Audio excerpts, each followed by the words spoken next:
So welcome everyone. Yeah. Very significant. This is your final unit for your Bhakti Sastri, unit number 6, as far as I understand. It's the final one. So you have the final 100 meters to sprint. you've been doing Bhakti Sastri now for over a year, I think, online. So this completes it. Now we're doing Nectar of Devotion. So, 1 second. So a few things. I think you're all familiar with Zoom by now. You're all probably professional Zoomers. You should imagine you're quite familiar with it. So it's nice if you can, although it's not absolute thing you have to do, but it's nice if you have your cameras on. It's nice for me to be seeing faces rather than just a computer. Kind of helps me a bit. Especially if you ask questions. If you ask questions, you're good to see you. So just keep that in mind. Okay, I understand if it's not very convenient to have the camera on. I mean, that's fine, but as much as possible, it's always good. It's nice. So questions. You're quite welcome to ask questions as we go along, or you can also put them in the chat, and hopefully I will see those questions. Padmanabha Nityananda is always good at reminding me to look in the chat. So you can do both. You can raise your hand, as you're familiar with that. Now on Zoom, you can raise your hand, or you can put the questions in chat. So it's nice. Nice to encourage questions as we go along, and I manage the time in that regards.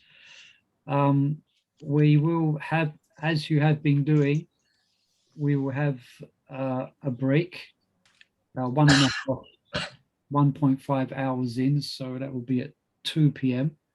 And I've set my alarm so that I don't forget. Sometimes I get carried away, and the students have to remind me, well, what about the break we're supposed to have? So I've got an alarm for that. So we stop for 15 minutes there. And perhaps a little explanation about the time we're having this course. Normally you're used to having it earlier in the morning, but I'm otherwise engaged, as Padmana Nityananda Prabhu explained. I'm studying Bhakti Vaibhava, so the times are clashing at the moment.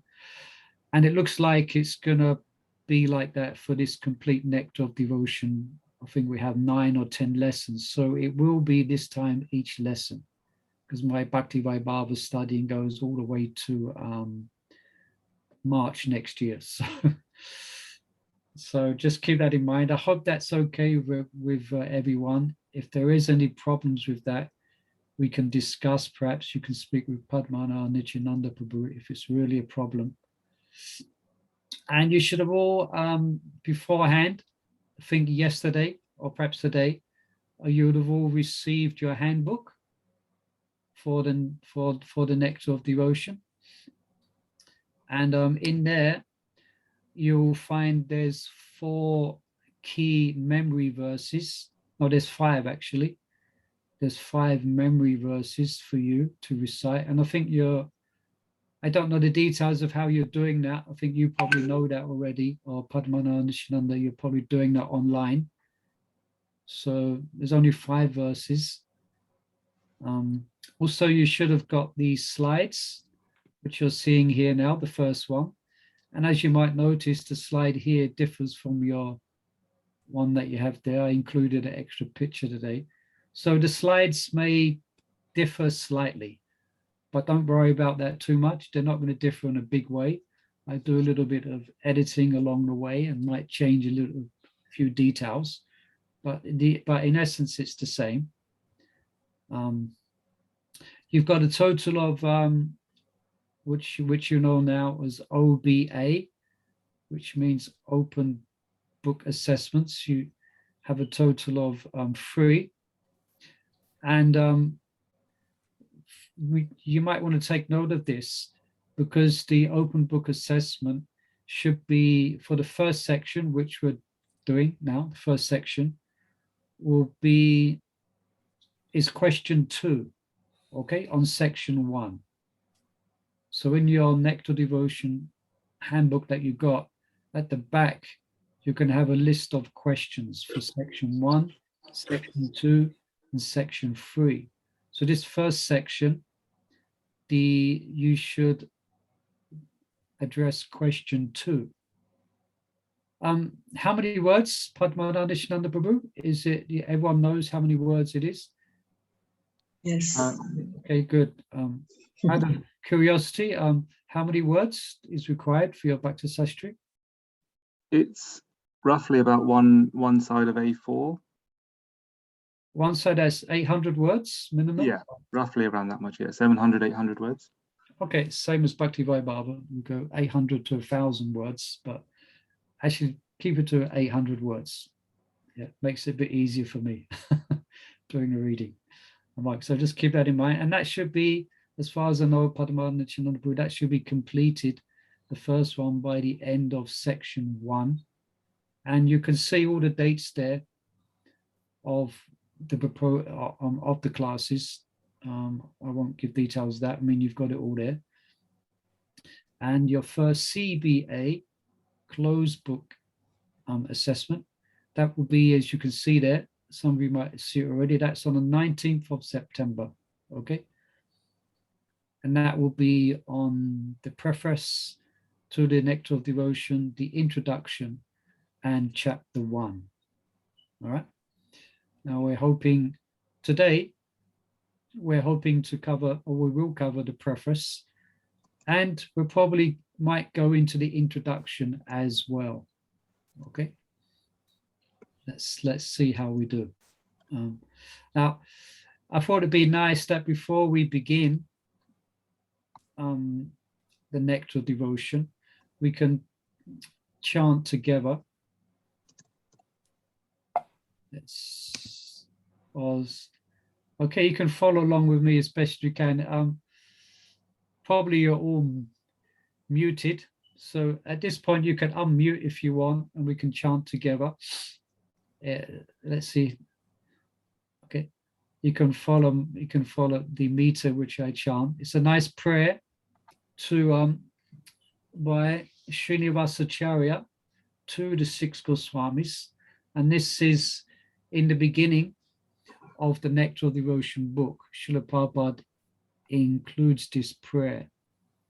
So, Nana Shastra Vichayane Nipano Saddama Samstapako Lokanam Hitakaruna Tribhuvane Mandyam Swaranyapro Radha Krishna Padada Vinda Bhajanam Nandela Matalako Vande Rupa Sanatana Jiva Gopalako Vande Rupa Sanatana Raghuyago Shri Jiva Gopalako. Okay, I'll read the translation now. I offer my respectful obeisances unto the 6 Goswamis, namely Sri Sanatana Goswami, Sri Rupa Goswami, Sri Raghunath Bhatta Goswami, Sri Raghunath Das Goswami, Sri Jiva Goswami, and Sri Gopal Bhatta Goswami, who are very expert in scrutinizing, studying all the revealed scriptures with the aim of establishing eternal religious principles for the benefit of all human beings. Thus they are honored all over the 3 worlds, and they are worth taking shelter of, because they are absorbed in the mood of the gopis and are engaged in the transcendental loving service of Radha and Krishna. Jai Sat Goswamis ki jai. So just looking in the chat here, usually 500 words someone's put here. So Padmananda Shananda, you can confirm that. How many words should it be? Someone's put 500 for the open book assessment. Hopefully. Sorry. Yeah. Roughly, it can be around that kind of. If people need a little bit more. A little bit more. He's saying a little bit more. So yeah, they need a little bit more time, a little more to express what they want to write, then they can have a bit more. Yeah, actually, it's very difficult. Actually, you may find trying some of the questions to try and put it so concisely in just 500 words is often quite difficult. So it sounds like you can go up to 800 words. Is that correct? That's right. Yeah. Yeah, so 100 words is good. Yeah, and Hare Krishna is yet to mention the essay questions. Yes, I've mentioned the first essay question, which yeah, I've mentioned that, and I've given Padmana Nishananda Prabhu the other essay questions as well. But for now, you best just concentrate on the essay question for this first section. Okay. Yes, looks like some devotees are just joining us and they're asking the questions we covered. Yes, the timings will be the same throughout this course. Throughout our 9 or perhaps 10 classes that we have, the time will be 12:30 to 3:30. So just confirming that. That was okay. Yeah, 1,000 words is max. All right. Anyway, 800. Try and do 800. If you go a bit more, I won't penalize you, long as it's not 2,000 words. Okay. Okay, Hare Krishna. Hare Krishna. Let's begin, shall we? Let's dive into the nectar of devotion. Did anyone have any beginning questions? The logistics, everyone's clear on the logistics, etc. The zooming, the do's and the don'ts. Okay, I'm sure you're all ready now for the nectar devotion. You've done Ishopanishad, you've done nectar of instruction, you've done Bhagavad Gita. Now you're going to do the nectar of devotion. This is a primary book in our International Society for Krishna Consciousness. Srila Prabhupada translated and gave purpose to the Bhagavad Gita, as you're all aware, and also the Srimad Bhagavatam and the Chaitanya Charitamrita. And he also gave us the nectar of instruction and Ishopanishad as well, and specifically the nectar of devotion. Now, you saw the first slide here, the nectar of devotion is actually a summary study of this book here by Rupa Goswami. Yeah, the Bhakti Rasamrita Sindhu. And we discussed the meaning of that word. It's a summary study. For those of you who want to go a little bit more, we want to expand upon or perhaps find out more, you're quite welcome to read this book as well, Bhakti Rasamrita Sindhu, if time allows. But you will only be tested, so to speak, or we will only specifically be looking at Prabhupada's nectar of devotion. But it's very interesting to read also Rupa Goswami's, if you're so inclined. Okay, so this is a summary, and there's another wonderful book as well, which I find very helpful for studying the nectar of devotion, and that's by Damodar Swami. It's called The Waves of Devotion. Some of you might be familiar with that. It's easily available online. You can get it quite easily. And that's a really wonderful study of more the nectar of devotion and also Bhakti Rasamrita Sindhu. But Damodar Swami explains it very systematically and very nicely. So that for your interest, if you want to look further there, that's The Ways of Devotion by Damodar Swami. I always refer to that for my study and teaching of the nectar of devotion. It's very good. So this nectar of devotion, as we will read today, is specifically for the members of the International Society for Krishna Consciousness, and that's all of you, that's all of us. It's specifically dealing with what's our life and soul, which is devotion. And Rupa Goswami goes into great exhaustive detail describing what is actually devotion. And in our study, we'll be looking at what is pure devotion. Yeah. And also what is the nature of pure love. You know, this we will cover Now, specifically here, you'll see a breakdown. This is the proposed class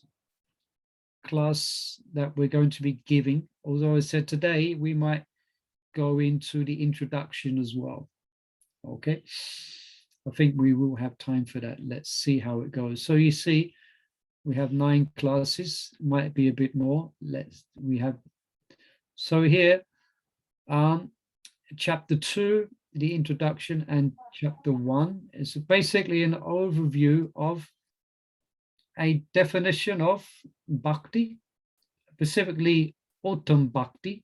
This is what Rupa Goswami is teaching here, the highest Bhakti, what is real Bhakti, Uttam Bhakti. And you'll see it's that Bhakti which is directed towards the son of Mother Yasoda, who is Krishna, okay, specifically. And very fascinatingly, you'll see in this section here, Rupa Goswami divides Bhakti into 3 different categories: Vaidhi, Bhava, and Prema. Okay, Vaidhi, Bhava, and Prema. So he's from chapters 3 to 6, we will be looking at what is actually Vaidhi Bhakti. Yeah, that's devotional service in practice. Yeah, and Rupa Goswami Prabhupada will describe in great detail what we actually do. What do we do with our senses? So, for example, we will hear about we bow down when we enter the temple room, we ring the bell, the activities favorable for devotion, the activities that are unfavorable. The main principles were described, which is Gurupad Ashraya, which means taking shelter of a spiritual master, as a very important principle, and then following his instructions, etc. He breaks down what does it mean to execute bhakti, devotion. So it's very clear, becomes very clear. And then we see here, chapters 15 to 16, the subject of sudden bhakti or Vaidhi Bhakti continues, but then it speaks about, we'll be looking at Raganuga. Now, this is not Bhava, this is Raganuga Bhakti. That's where that will be described somewhat in a summary version, because the activities of someone at the level of Raganuga are the same as those who are practicing Vaidhi, but the inspiration is different. Yeah, the inspiration is directly coming from the resonance of the spiritual world. Anyway, we'll discuss that. I'm getting carried away already on these topics. I'm just trying to give you a summary of where we're going to swim around. We're going to swim around in devotion, okay? This is where we're going to be swimming. We're looking at Raganuga Bhakti. And then chapter 17 to 19, Rupa Goswami gives a somewhat, again, he gives a condensed description of Bhava and then Prema. Yeah, Bhava is one ray of Prema. So the goal of Vaidhi is to come to Bhava. Yeah, and Bhava is a ray of Prema, and then Prema will be described. Yeah, to some degree. Yeah. Now, when I mean to some degree, the Nectar devotion has, if I remember, over 50 chapters. So he will elaborate more on Prema. But specifically, Prabhupada, for the Bhakti Sastri, he recommended that we study the first 19 chapters. So you hear chapter preface up to chapter 19. So that's for Bhakti Sastri. You're welcome to read on if you're so inspired. Yeah. Mostly what happens when we teach this, when we get to chapter 19, devotees are so excited that they want to continue. We have to stop at chapter 19. And I'm doing a reading in a week actually on other chapters. Anyway, so for your Bhakti Sastri, this is what we'll be looking at. Okay.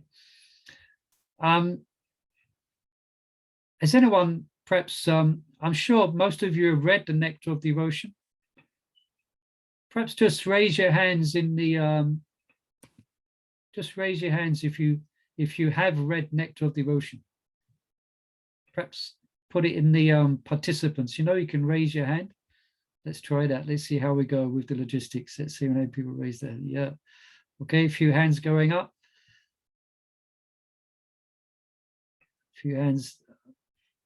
Okay, so some of you not, some of you yes. Okay, so just a few of you, perhaps more of you, just, you can, we've got a general idea. Okay, thank you.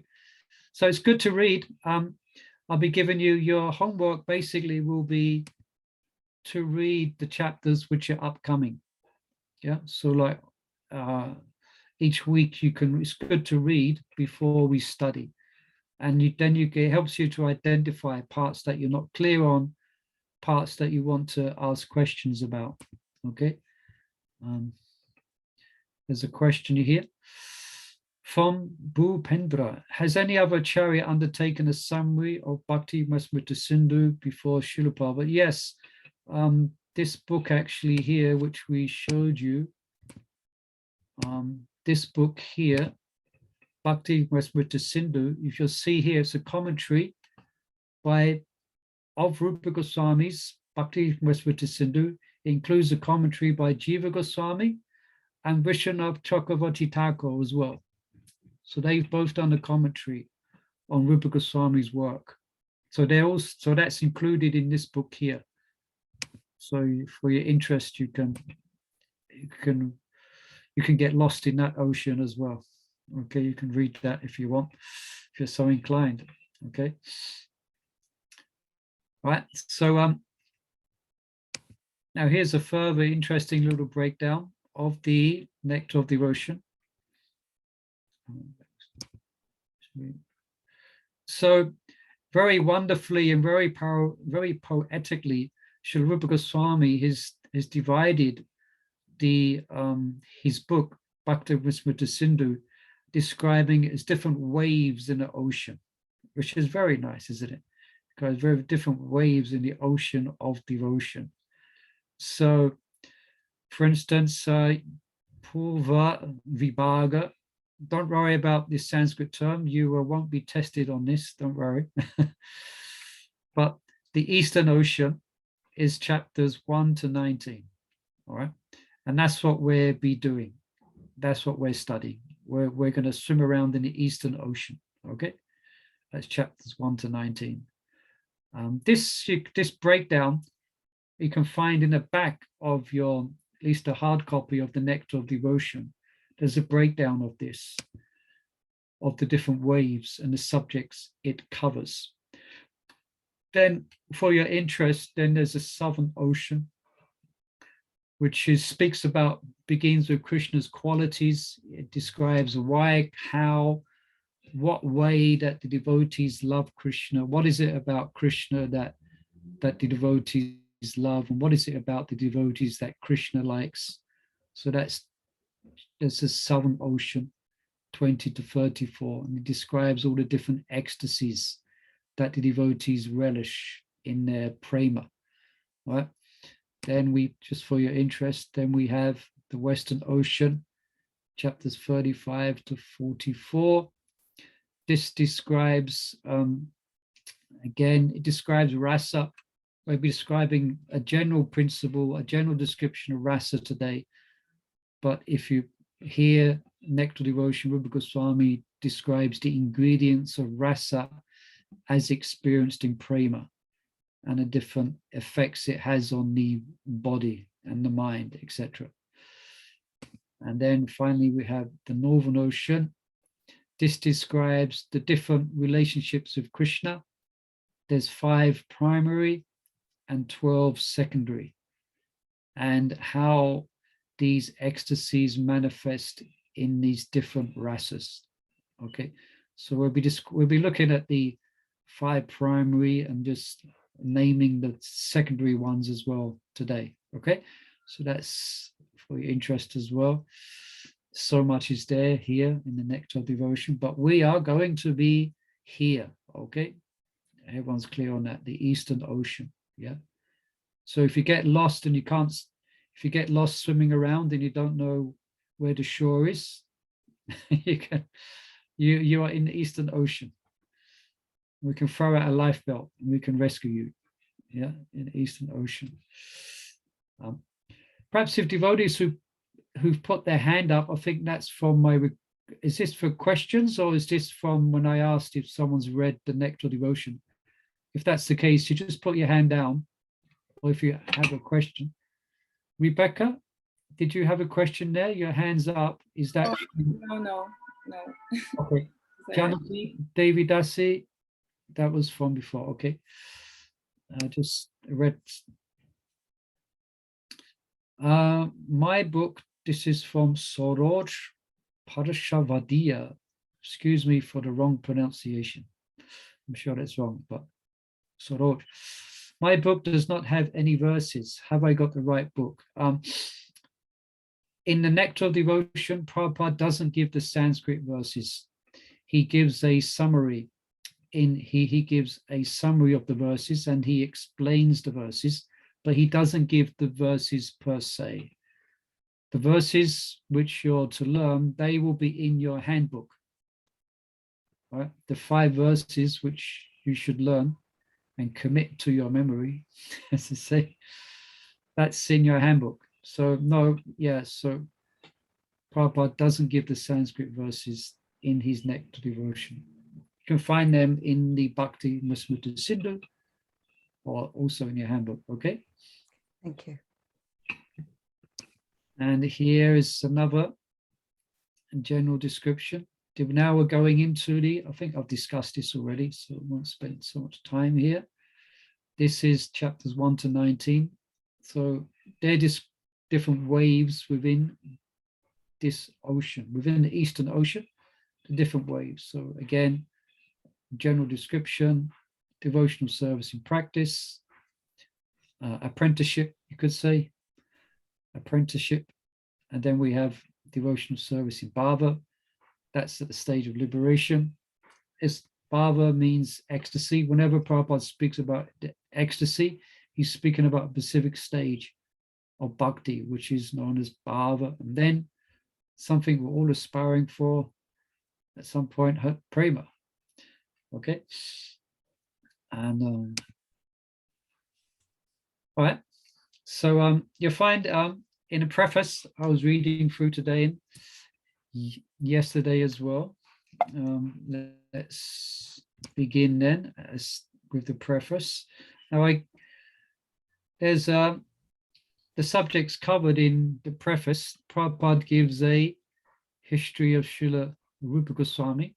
He gives a general description, and then he describes what is the Bhakti Masmrita Sindhu. And specifically, he will elaborate on what it describes, what is there, what is in it, you could say, in it for us, what is being presented.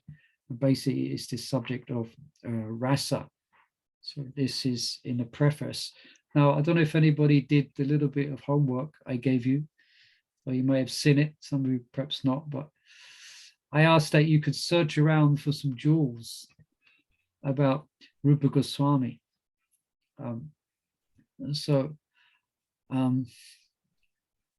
Is anyone, before we describe the details here, is anyone can tell us something about Rupa Goswami?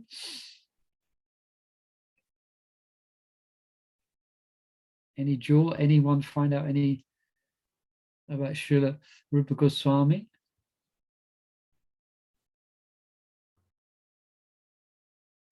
Hare Krishna, Murli Manohar Prabhu. Yeah, Thank you for yes, starting the yes. session.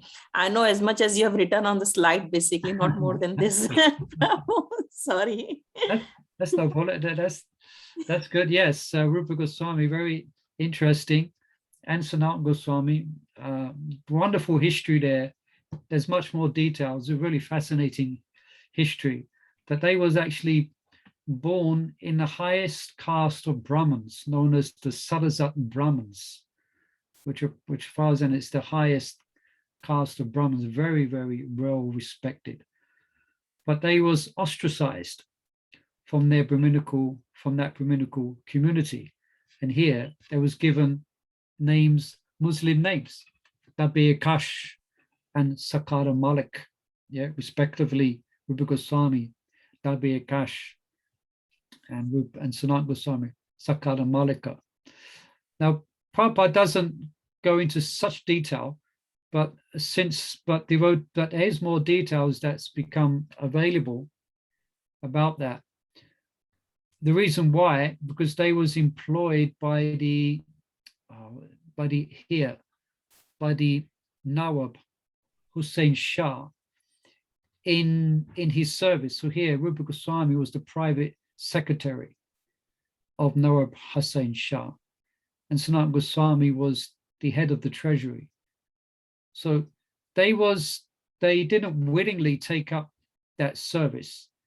It was asked of them, but they refused to do it.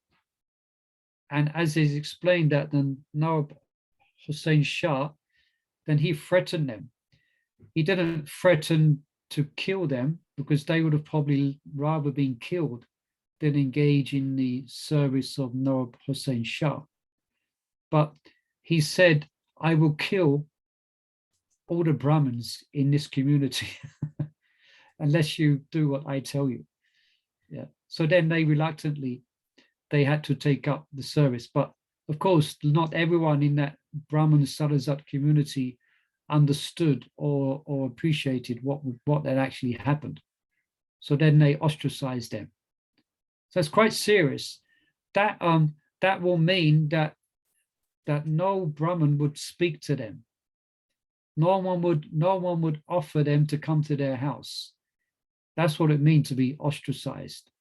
Like, in one sense, if Rupa Goswami and Sanatana Goswami, now Dabe Akash and Sakala Malik were walking down the road through the Brahminical, say the part where the Brahmins live, then all the Brahmins would turn their back and not even look at them.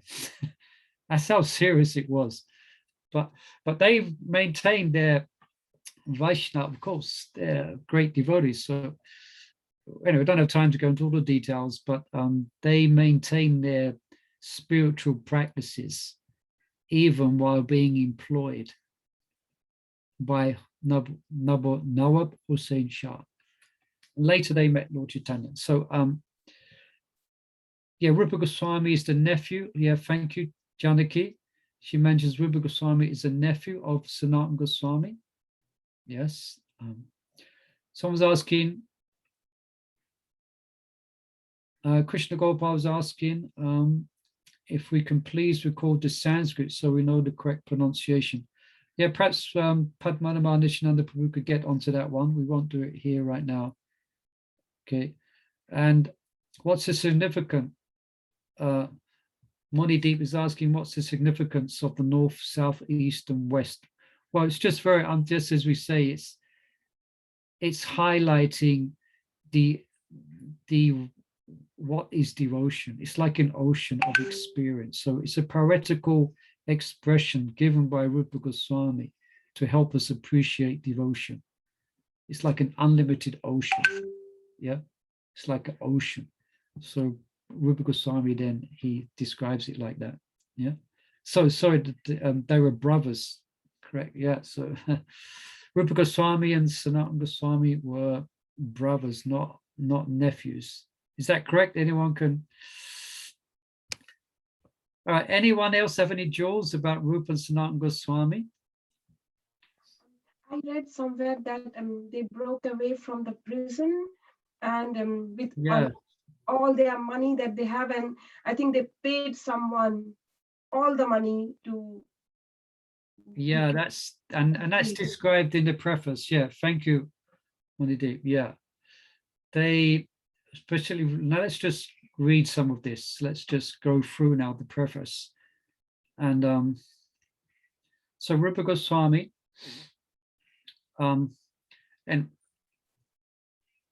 he was the interesting. Said he was the chief of the 6 Goswamis. Now, the actual spiritual head was Sanatana Goswami. Yeah, Sanatana Goswami was the eldest. But here, interestingly, Rupa Goswami is known as the chief of the 6 Goswamis. Now they were disciples, as we know, they were followers of Lord Chaitanya Mahaprabhu. And we described about the history there of their being employed in Brahminical in the service of the Muslim leaders. And they was outcast. Prabhupada mentions that there. They were ostracized. But a very important point here that Prabhupada brings out is that they were ostracized by the Brahmins, but Lord Chaitanya Mahaprabhu did not ostracize them at all. Lord Chaitanya Mahaprabhu elevated them, described to the highest position of respect, and giving them the title Goswamis. And they became empowered by the Lord for mainly, as we know, Lord Chaitanya specifically empowered them to write about devotion. Yeah, Lord Chaitanya Mahaprabhu didn't write any books. It said he penned the Ashtakam, but Lord Chaitanya Mahaprabhu didn't write books. He was too busy on Harinam. He was too busy going on Harinam. Just I'm looking now at Rupanuga Bhaktidar. He's with us today. He's a Harinam man in temple. He's always going at Harinam. So Rupanuga is too busy to write books. So Lord Chaitanya was too busy spreading the holy name. So he empowered the Goswamis to excavate holy places in Vrindavan and to write books. So he exhorted them. So very important principle. This will come out, and this comes out in the preface. And Prabhupada gives another example of someone else who was not just ostracized from a Brahmin family, but he was born into a Muslim family, and he was also elevated to a highest position of respect. Who is that? Who he mentions? In the preface, you can read there. If any of you Haridas Thakur. Yeah, Haridas Thakur.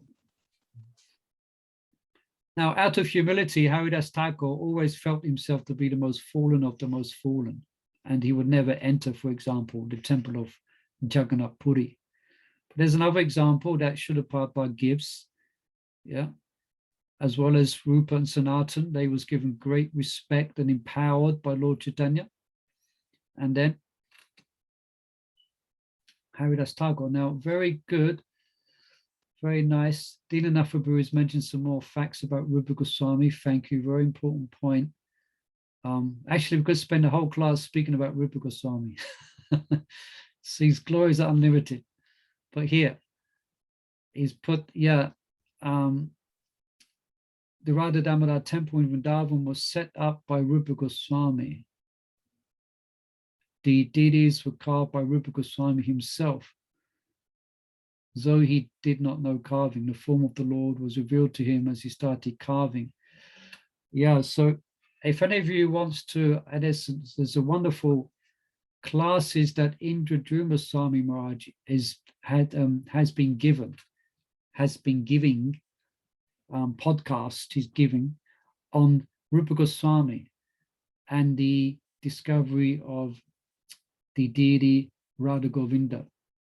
Yeah, a fascinating history of Rupa Goswami's personal deities and the building of the temple, etc. So that's there. You can, if you're interested to read here about that history, that's there. You can search Indra Swami's website and you can find that there. Yeah, so yeah, very important. Rupa Manjari. Rupa Goswami is Rupa Manjari. That's an easy one to remember. It's the same name. So his eternal form, his Sarup is as a Manjari, which means an assistant to the gopis. And his Sadak form is Rupa Goswami. Okay. So very important maidservant, a servant of the gopis who are serving Radharani. That's none other than Rupa Goswami. So thank you, Rupanuga Bhaktidar, for that. So this also, I could say also another question. So that's Rupa Goswami, Sanat Goswami were elevated to the highest position of respect. Haridas Thakur. Anybody else? It's 2 p.m. Jagaya Madaya as well. Yeah. Actually, there's countless examples, but specifically a famous example is Jagaya Madaya.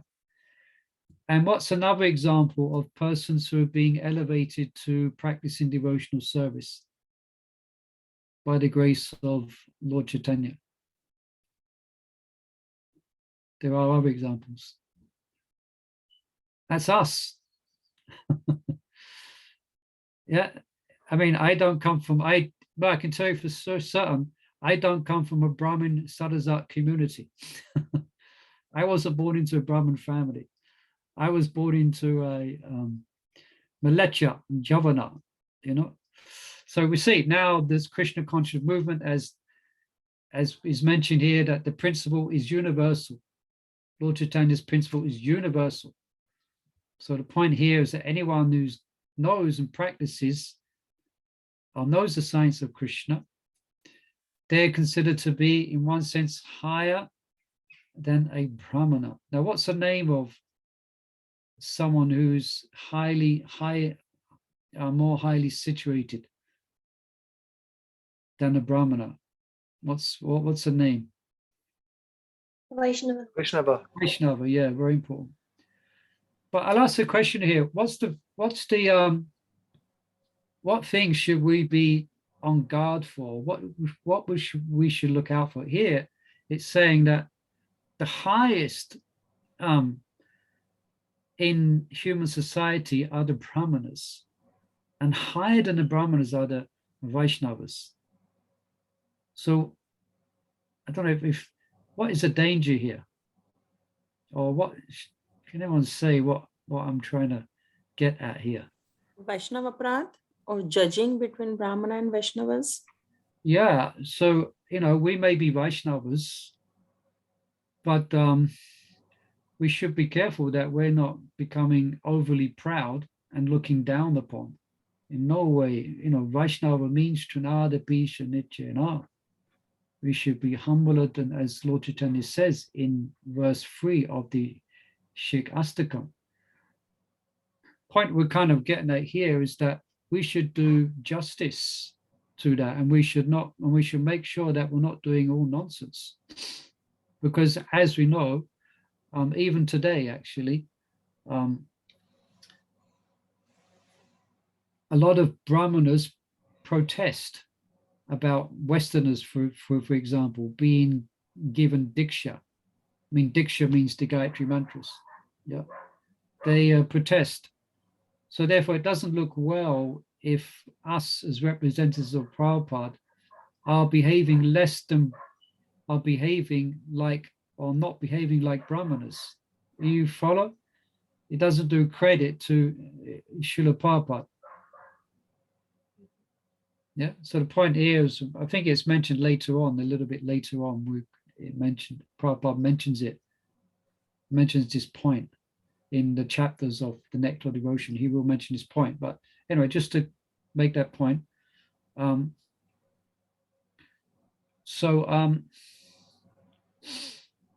there's a bit of history there of Lord Chaitanya met the two brothers. At this point, he Dabi Akash and Sharaka Malik in a place called Ramakeli. This is in Malda, you can read there. And there's a great history again of I think someone mentioned that the extent they had to go to actually join Lord Chaitanya Mahaprabhu. Yeah. When Rupa Goswami, for example, requested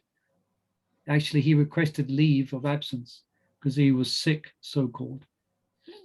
And then he was so valuable that the Nawab Hussain Shah was really concerned about his absence. So he went to his house to go and see what was going on. And when he went to his abode where Rupa Goswami was living, Rupa Goswami wasn't sick. Instead, he was hearing the Srimad Bhagavatam. All the Vaishnavas are gathered and they was hearing Srimad Bhagavatam. And so Prabhupada, yeah, for your interest as well, Prabhupada gives lectures on the nectar of devotion. You can find them quite easily. Prabhupada gave lectures on the nectar of devotion at Rupa Goswami Samadhi in Vrindavan on his first visit back to Vrindavan with his Western disciples. Then he speaks on the nectar of devotion. And then Prabhupada's relating this story. I was listening to it just the other day. So Prabhupada is paraphrasing the Nawab as saying, so this is your sickness. Your sickness is the Srimad Bhagavatam. And he did take it very kindly. Anyway, so he ended up imprisoning him, putting in prison, Sanatana Goswami, I think. And as we read, you can read there in the preface, Rupa Goswami divided his wealth up. And interesting there, Prabhupada describes how he divided his wealth. 50%, because he had a lot of wealth. He was always forcibly engaged in the service of Nawab Hussain Shah. He was given a lot of wealth and money to make sure he stayed there. Yeah.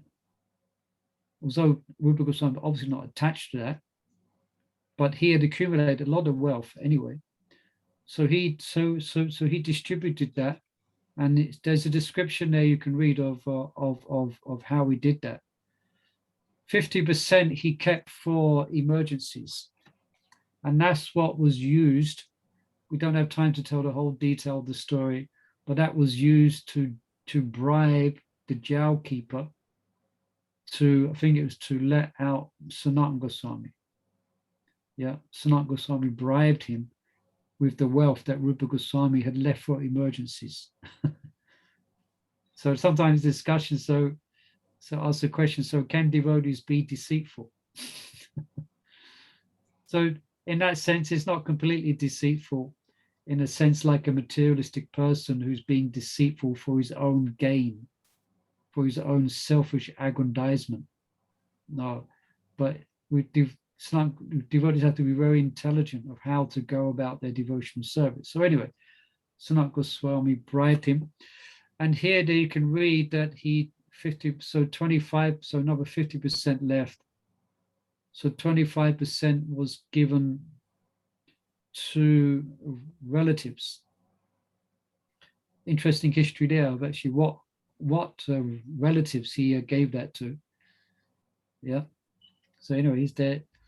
And 25% actually here, 25% he kept against emergency expenditure and personal difficulties. Yeah, it's described, you can read there, that he had gold coins equaling millions of dollars that filled a large boat. Yeah. And he divided the money in a very exemplary manner. So 50% he gave. And Prabhupada, in more than one place throughout the Srimad Bhagavatam, in quite a few places actually, he recommends that devotees follow the same. And he mentions here, I'll just read it here.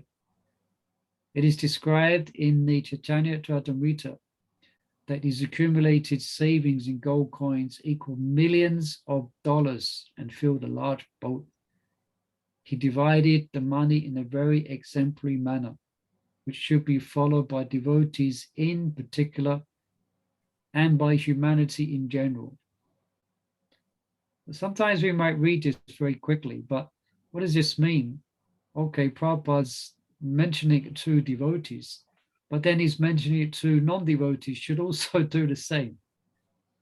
Humanity in general. Yeah. So sometimes there's questions about that. Giving 50%, it's not always so easy.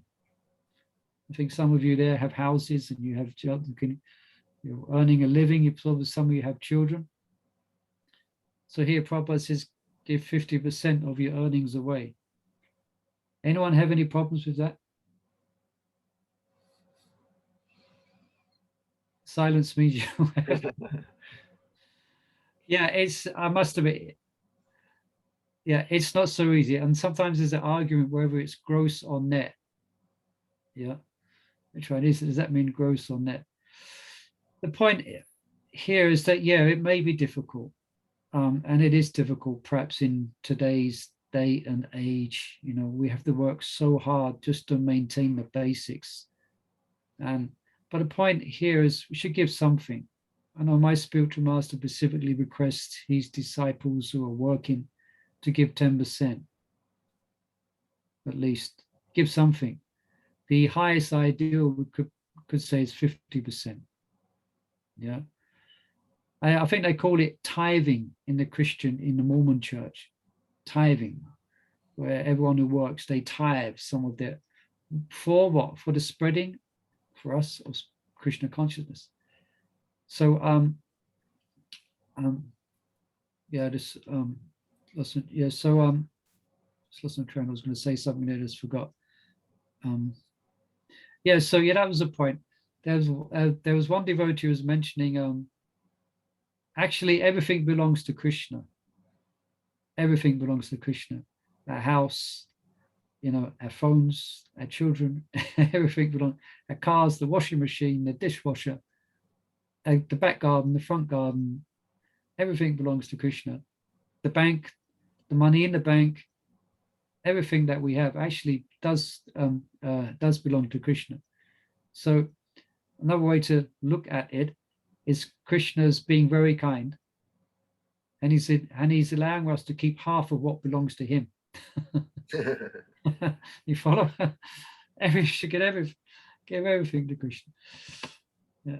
The point there is that we got the inmates, those who live in the temple. You know, they, in one sense, they give the whole self. I mean, they give the whole life. But that principle is to be done by everyone. We give up.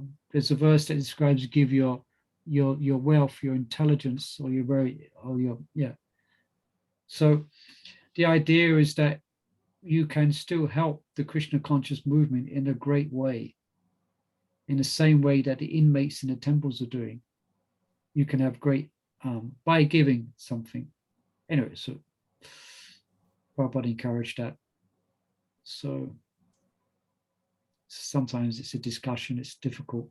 But the point there is we should be in a habit of giving to spread Krishna consciousness, as much as we can. If there's any questions you can ask about that. Here there's Sakara Malik also proposed to retire. Then he was put into jail, and we've discussed that. Then eventually they joined Lord Chaitanya Mahaprabhu. Now they met in a place, Rupa Goswami met Lord Chaitanya at Prayag, a very emotional meeting.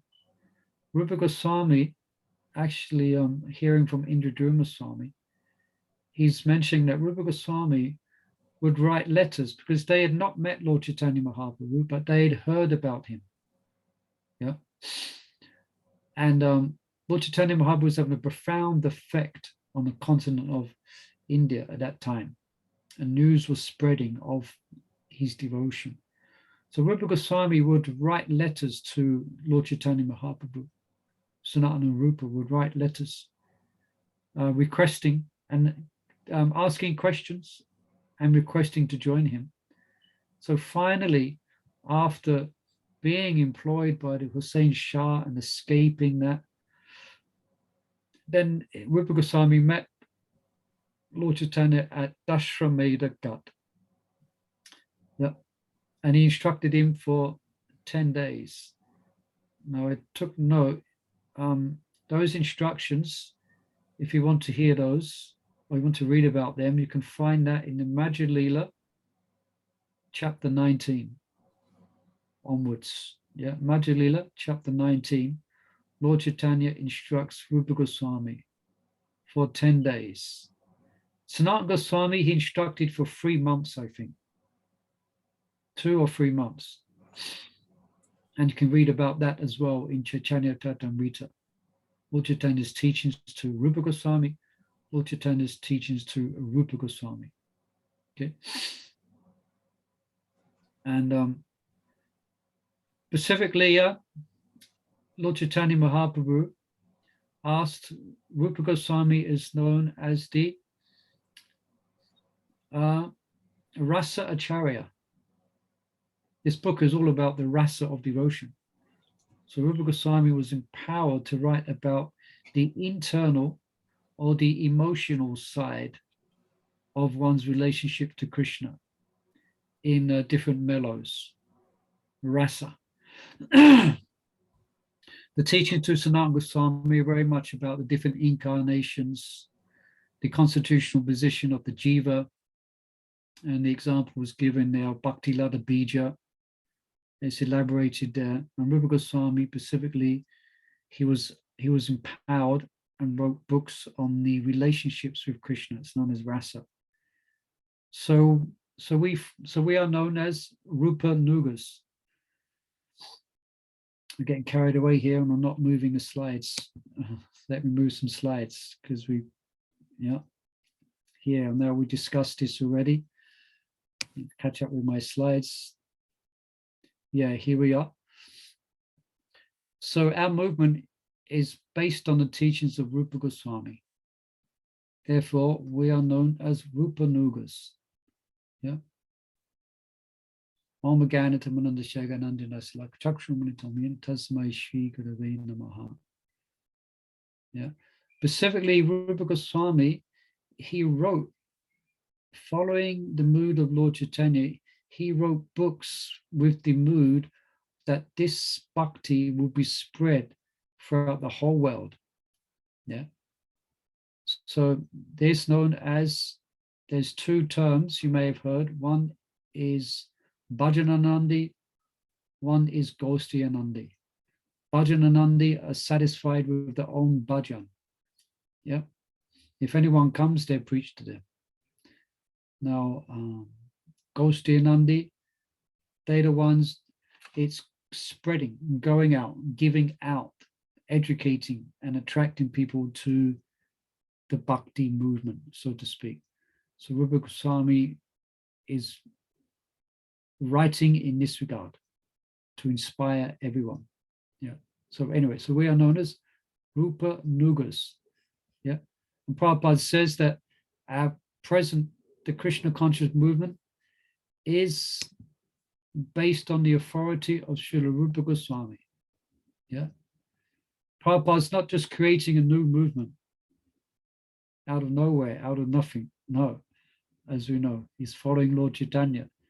We're following the authority of Rupa Goswami. Yeah. We're not just being, we have reason and logic behind the sentiment of devotion. Yeah.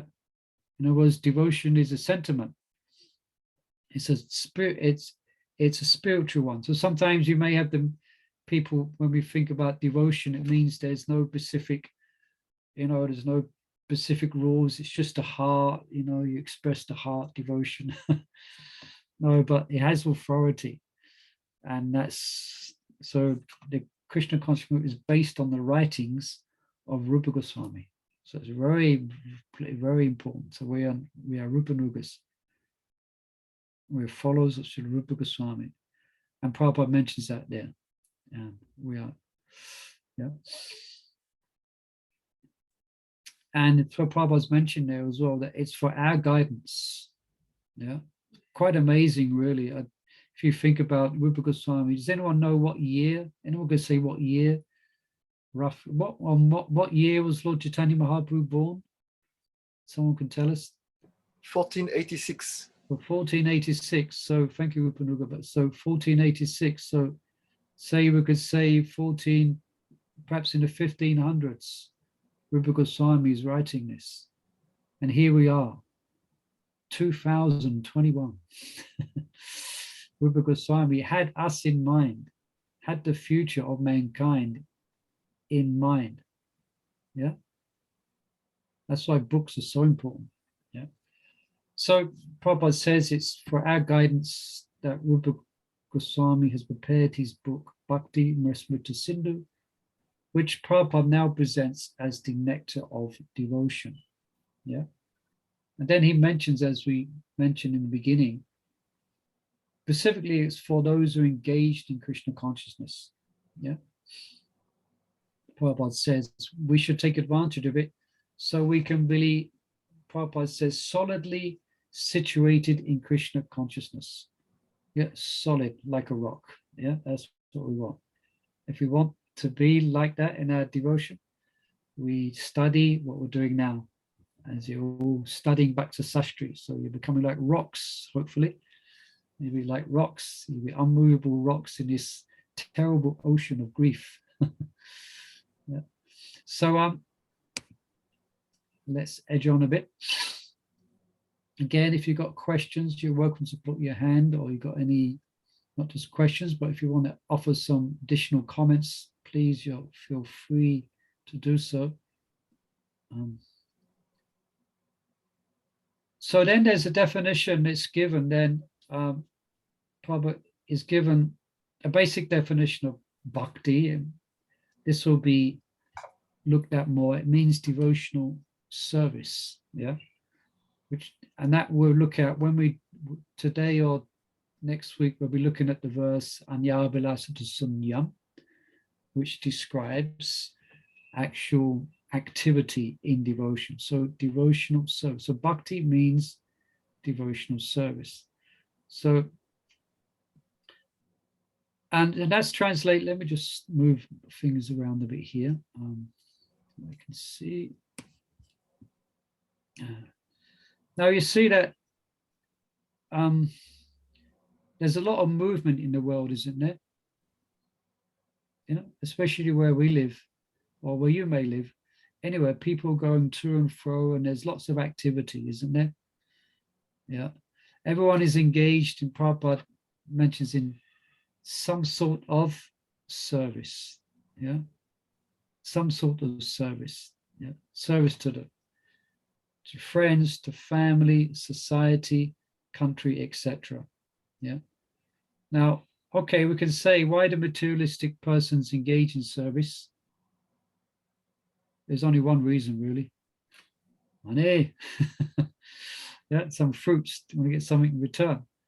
But also there's a certain, how can we say, there's a certain experience, there's a certain, Prabhupada describes as a certain, Prabhupada says, driven by affection for his wife and children.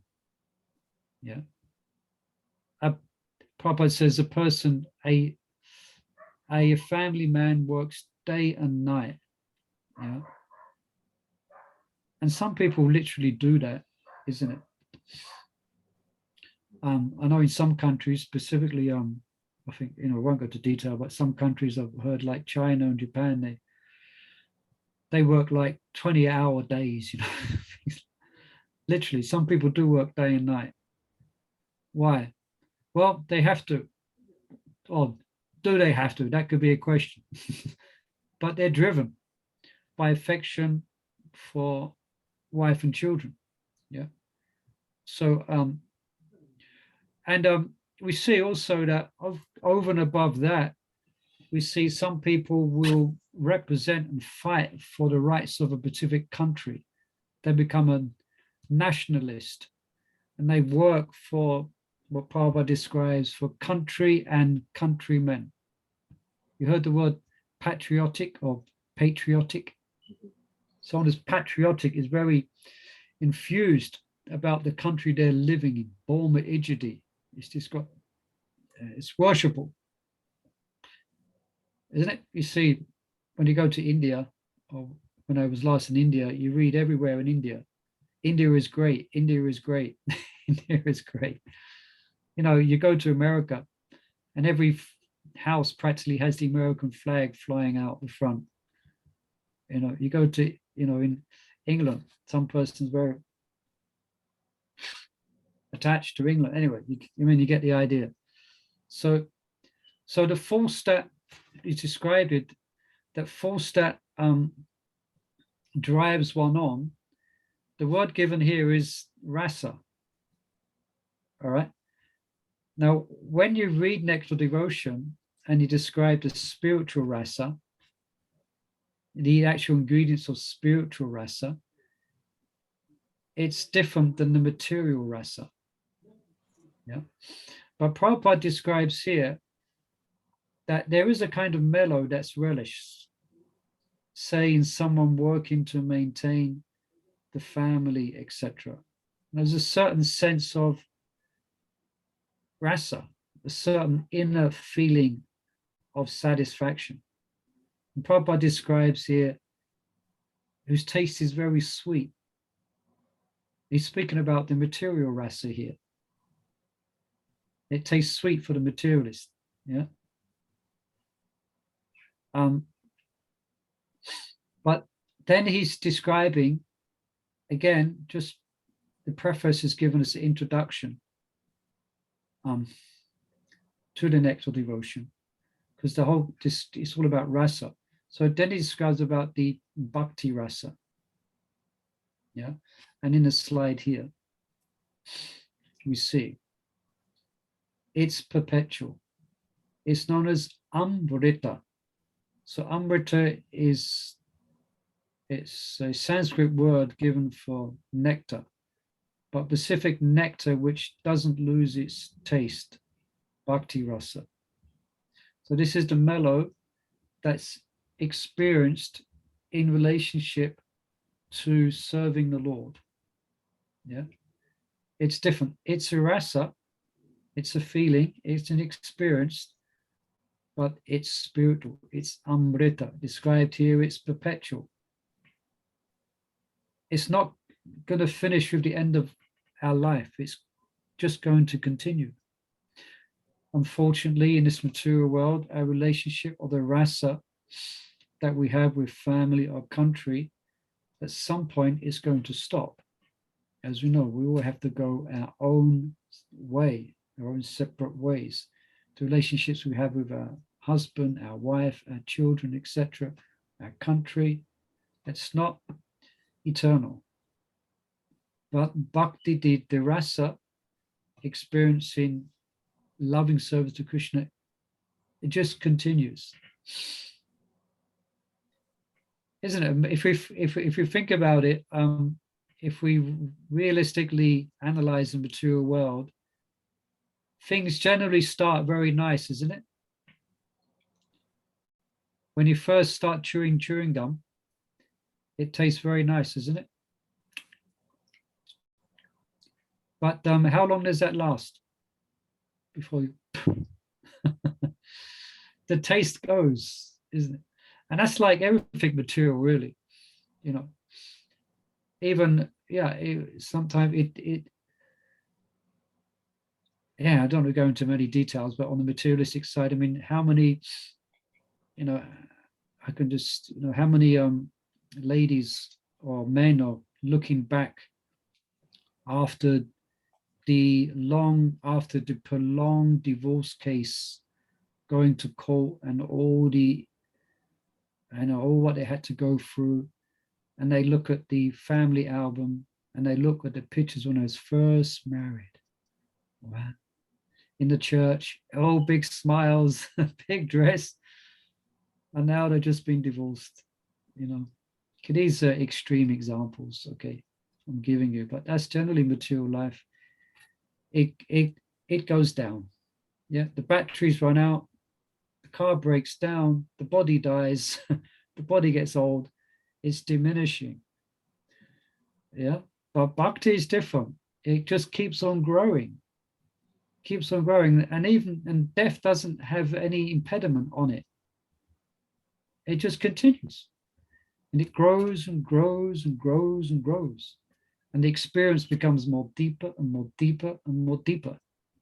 Yeah, but material life, it's the opposite. Everything becomes more shallow, and more shallow. And you know, people go to great extent to try and make their humdrum life very exciting. Great extent, they even destroy themselves with drugs and alcohol and all types of things we won't mention. Okay, so Prabhupada quotes, there's someone has their hand up there. Yes, Prabhuji? Yes, please. Please forgive my ignorance, but what's your name again, Prabhu? You come from Puri. I know. Mahesh. Mahesh, yes. Please, Mahesh. Yes. Please forgive me. I came in a bit late. I was stuck on one of the questions. Yeah. What is the example Sri Rupa Goswami set for devotees and for humanity in general? Was that the stone thing or? No, as far as I can remember, someone can, I don't know if we covered that point. Was that in an earlier slide? Now this is one of the questions that we have, the study questions. I don't know if we covered, because I came in a bit late, so. Yeah, we haven't covered that yet.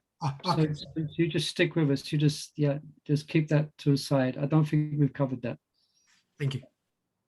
All right, but we will get there. Okay. Yeah. So and then Prabhupada quotes Nehi Pikamo Nashasti Pratyavana Vitate. Then he quotes Bhagavad Gita. The Bhakti Rasa can save us from the most greatest danger. Yeah. Does anyone can say what the greatest danger is, according to Bhagavad Gita? Animal life. Yeah, it's that you miss the opportunity of the human form of life. Yeah. And some people really kind of sometimes people get a bit sentimental. Oh, you know, I'd love to be born as a cat, you know, just rolled up on the sofa all day, you know, not have to go to work and things like that. You know, or a bird flying in the sky, you know, it's sentimental.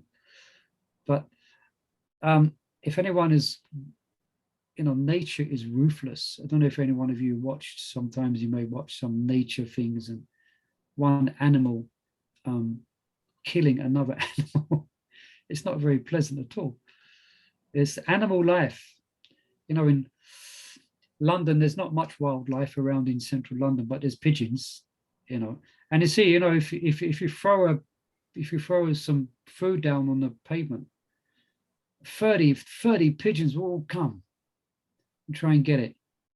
Can you imagine that? Imagine if you're in Govinda's restaurant and there's one pizza and there's 15 people literally fighting over it, throwing fists and trying to beat each other to that one piece of pizza. That's called animal life. And it's not very pleasant. Yeah, also one time I saw, you know, I won't go into detail because you might be having a lunch, but one time I saw a crow. This was outside the window in a temple. It captured a pigeon and was eating it. Ew, eating it alive, you know, pecking. I won't go into, but that's, anyway, so I won't go into more detail about that. I think you get the idea. But the human form of life is very special because we can practice devotion to Krishna. And to lose that after going through 8,400,000 species of life, millions of births, we finally get a human birth, and then we blow it. We miss it. We go back down like snakes and ladders, you know, you get right to the top, just for you about to win, and you go on the wrong square. Right. So Prabhupada mentions that this bhakti rasa can save us from that greatest danger. And then I'll just read a section here from the preface. A human being engaged in Krishna consciousness, even if unable to complete the course of bhakti yoga, takes birth in higher divisions of human society so that he can automatically further his advancement in Krishna consciousness. I think this is the answer to your question here. Therefore, all bona fide activities in Krishna consciousness are amrita, or permanent. This is the subject matter of the nectar of devotion. I think that was the question, huh? This is the subject of the matter of nectar devotion.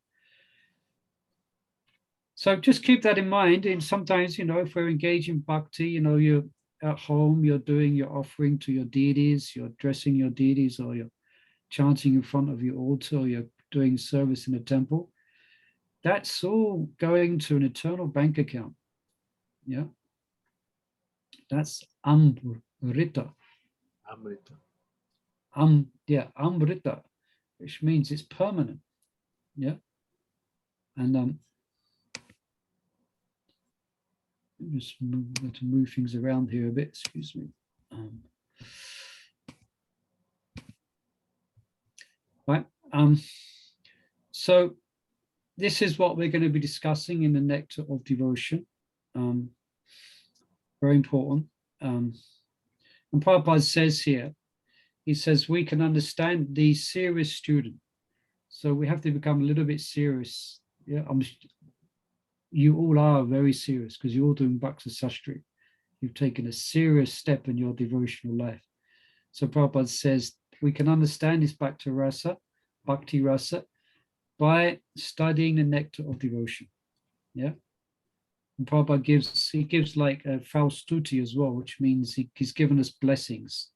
In other words, that by taking up this devotion, it will bring about auspiciousness and eventually a life free from anxieties. That is described in chapter 1. We described about that.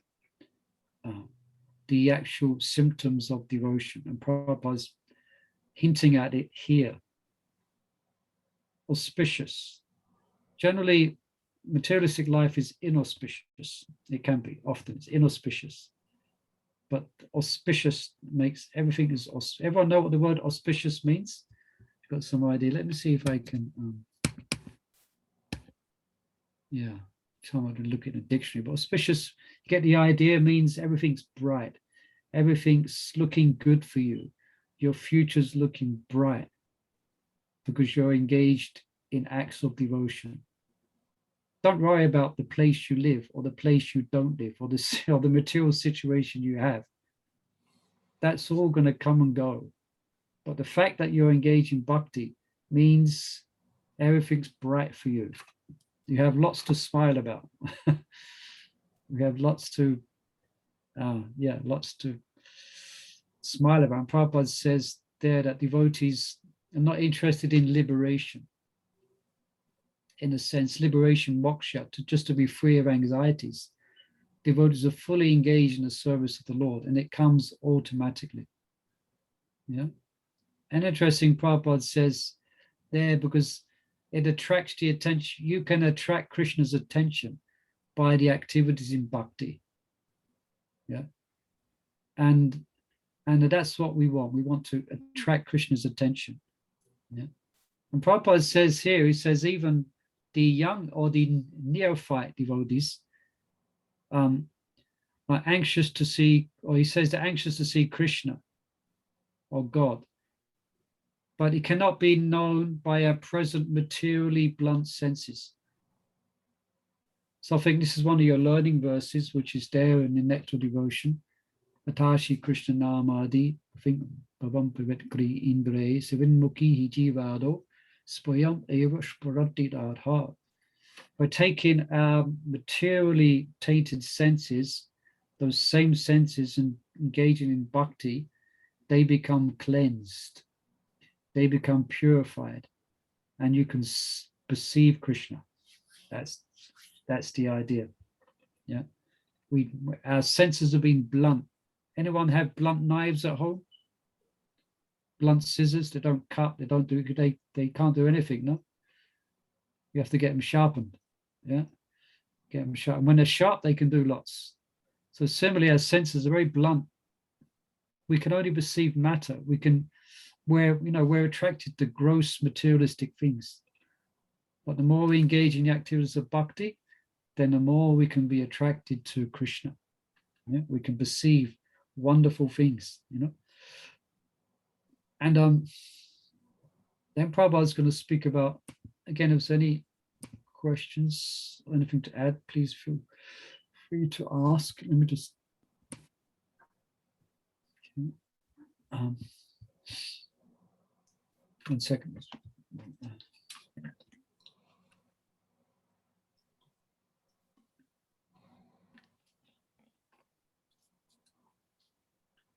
Srila Prabhupada brings up here in this slide, we see he brings up a very another universal principle. One of a universal principle, as we say, is this service. Everyone is engaged in some type of service to someone or something. Everyone's engaged. Even a homeless person on the street, who are they serving? Well, they're serving their senses. they're enslaved to serve the senses. But here, I mean, another universal principle, which is quite amazing, actually, if we get to stop and think about it, it's the propensity to love, isn't it? It's there everywhere. It's there in every country. Even within animals, there's some type of affection exchanged. Yeah. So it's mentioned as the basic principle of life. It's the propensity to love someone. Sorry, I'm just remembering a mundane song now. If you remember it, then everybody needs someone to love. Dun, dun, dun. Anyway, I'll stop there. Everyone needs somebody to love. It's generally, and how many songs are there about love?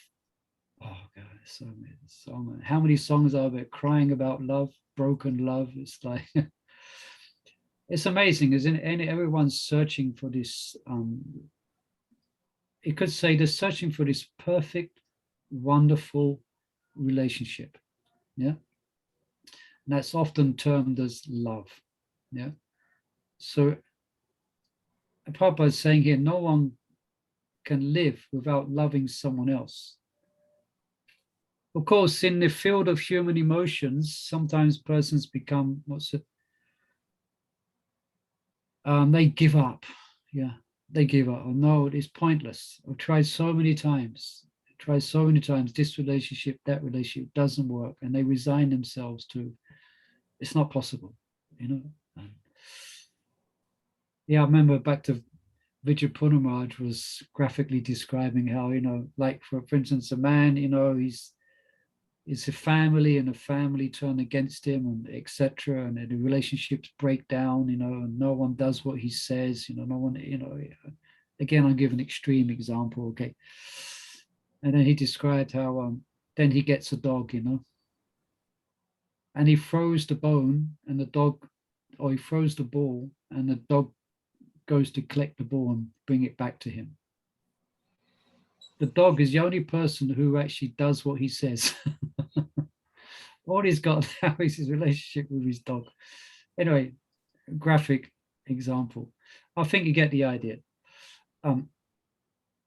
So it's there within everyone. And Prabhupada mentions, like, even a tiger has this propensity. Yeah. So it's certainly present in human beings. So what point, oh, here.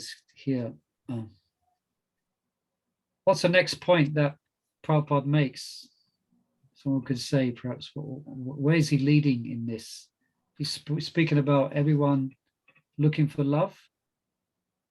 He speaks about, perhaps a difficult one to get unless you're reading it there, where to repose our love.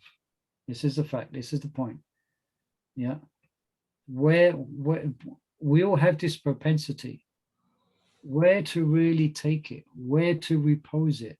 Yeah. So that everyone can become happy. Yeah.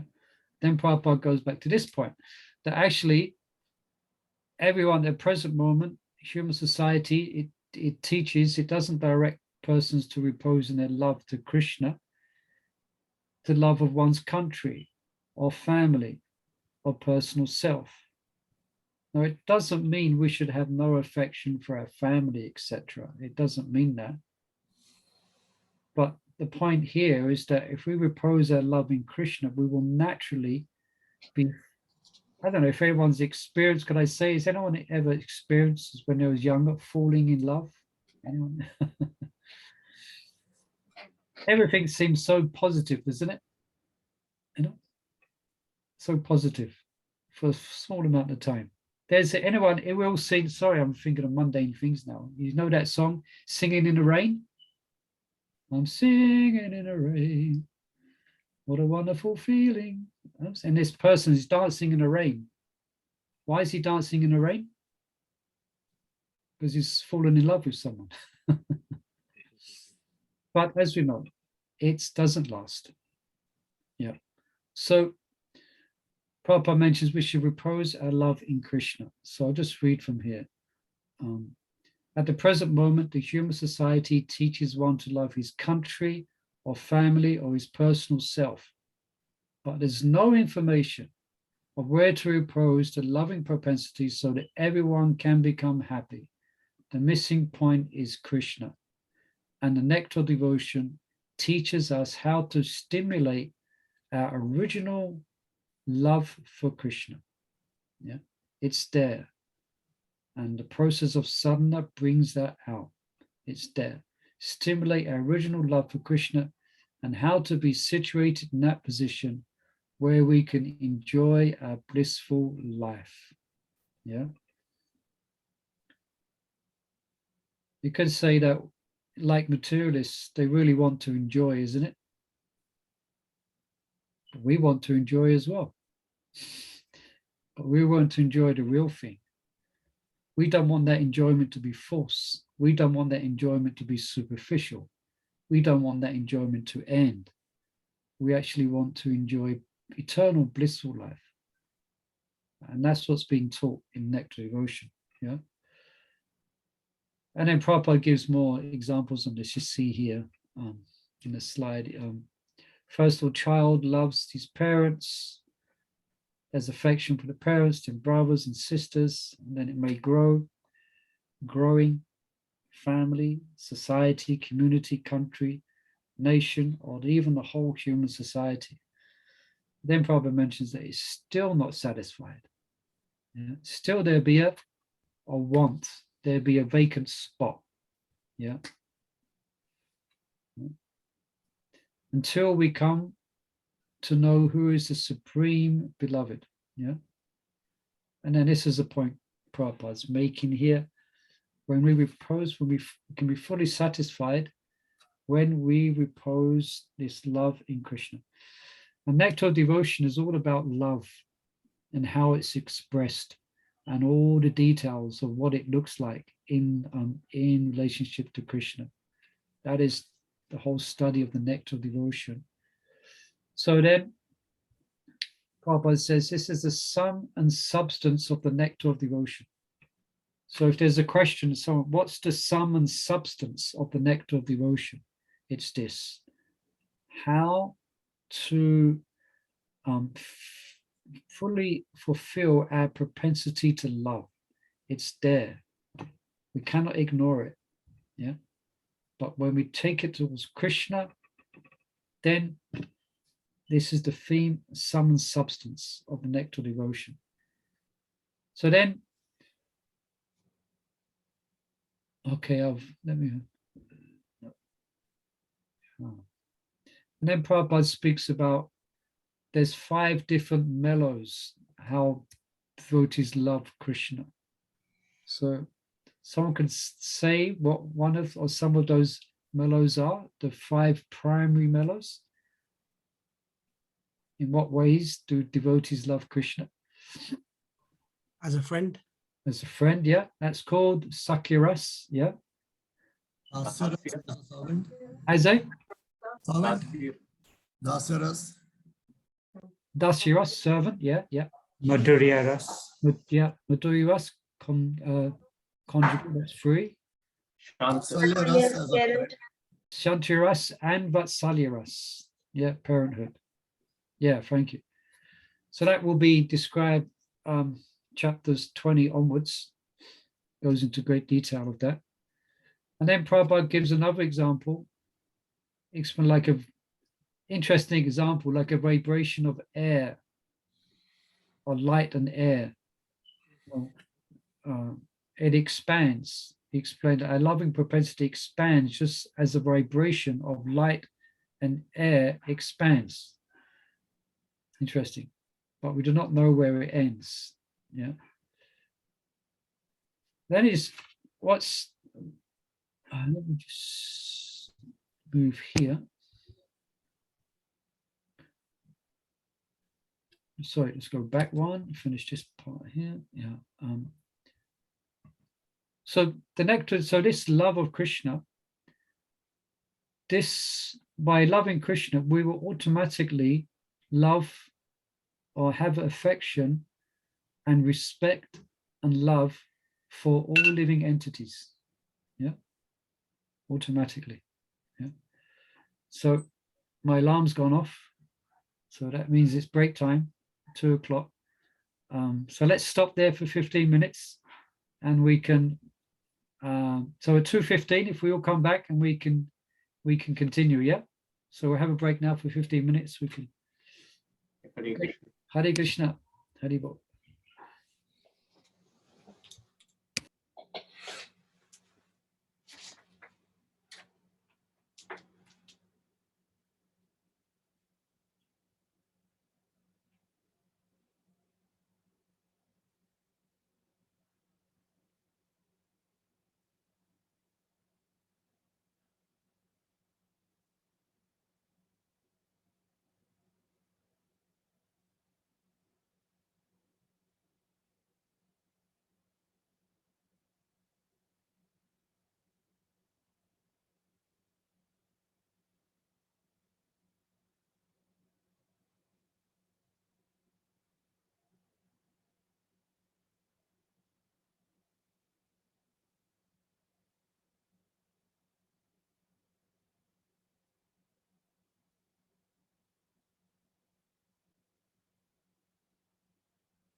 Hare Krishna.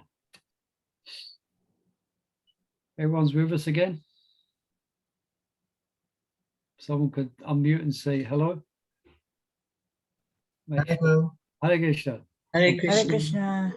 Welcome back. Hari Bol. Short break. Yeah, let's quick jump back into the ocean. All right.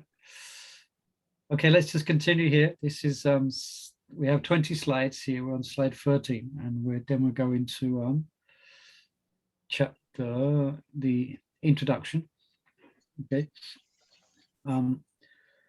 So Prabhupada gives an example. He gives a very graphic example of a place or a circumstance where persons are very, very, you could say, advanced materially. But the Prabhupada explains they're creating, how does he explain it? I'm just reading it. Persons who are baffled. So he speaks about America, which is advanced in so many ways, but it's producing a what does he describe here? A class of men completely confused and frustrated in life. Who is Prabhupada referring to there? What's the class of men specifically that Prabhupada described as confused and frustrated?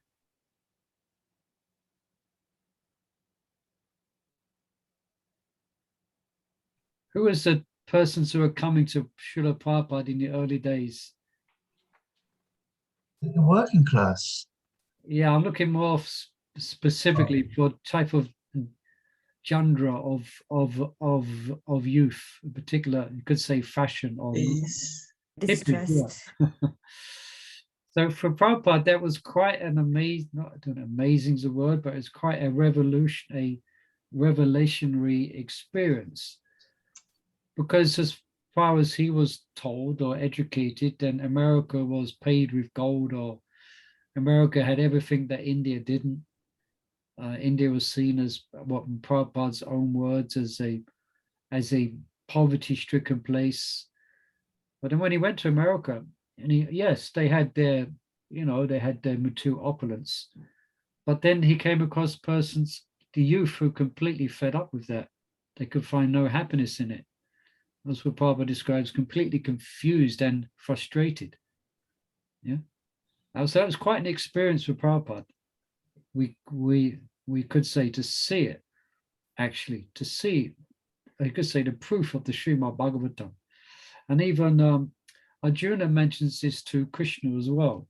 In the beginning of the Bhagavad Gita, he describes, this is in chapter 2, I think, yeah, chapter 2, he describes that Arjuna describes to Krishna, even if I enjoy an unrivaled kingdom on earth with sovereignty like the demigods in heaven, I will still not be satisfied.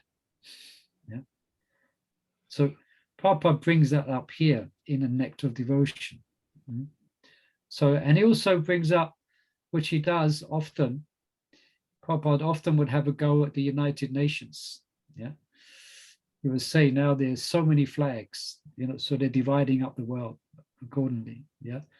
But he's, one sense here, he says it's a great attempt for the United Nations, but because they do not know where to repose the loving propensity of man, it will not ultimately solve all the problems. And that we can practically see. Yeah. And then, so Prabhupada mentions this as a simple and natural. And that's what's wonderful about devotion, is that it is natural. It's more natural than anything. It's the most natural thing we can do, because we're all parts and parcels of Krishna. So Prabhupada's encouraging us then to learn how to, in that sense, immediately and simultaneously love every living being. Yeah? It will be natural for someone who loves Krishna. It's only natural they're going to, again, to be respectful and have affection for all people. And then Prabhupada gives two examples here. See at the end of the slide here, watering a tree. How does that example work? In what way does Prabhupada use this example here? Someone can say?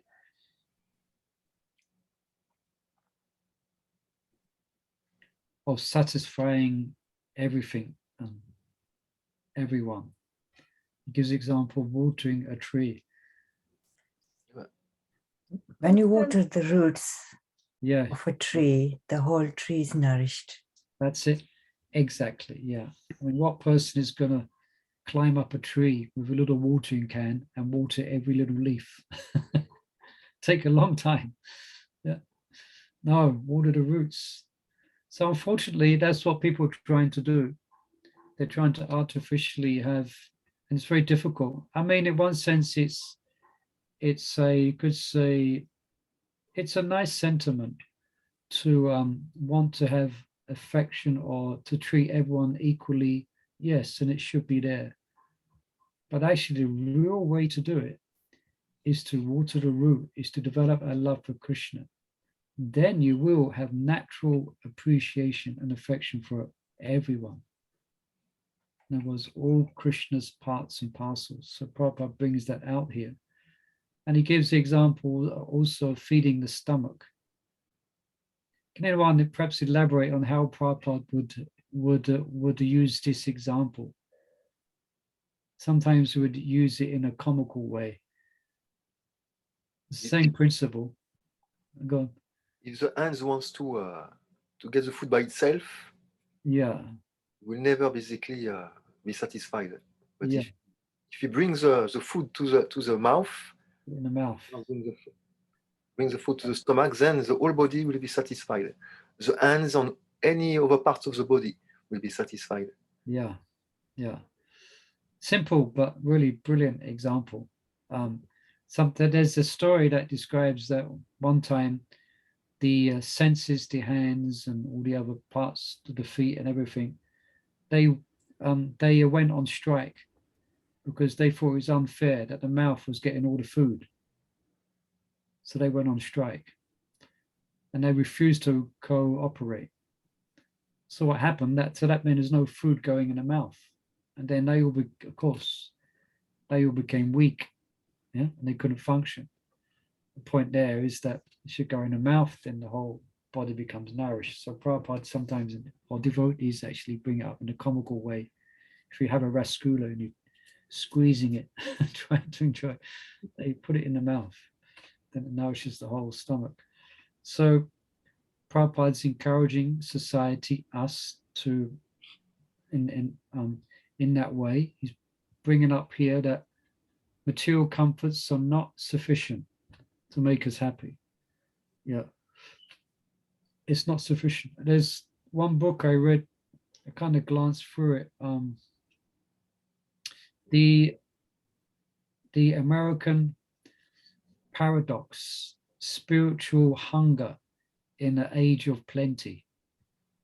And it goes into great detail describing how, through all different surveys and studies of how, for instance, American society, but all over the world, but this was specifically America, and how the lessening of spiritual values and spiritual or religious principles was seeing simultaneously the rise of crime and all these crime and divorce and all these horrible things, because although America has plenty, they're spiritually starved.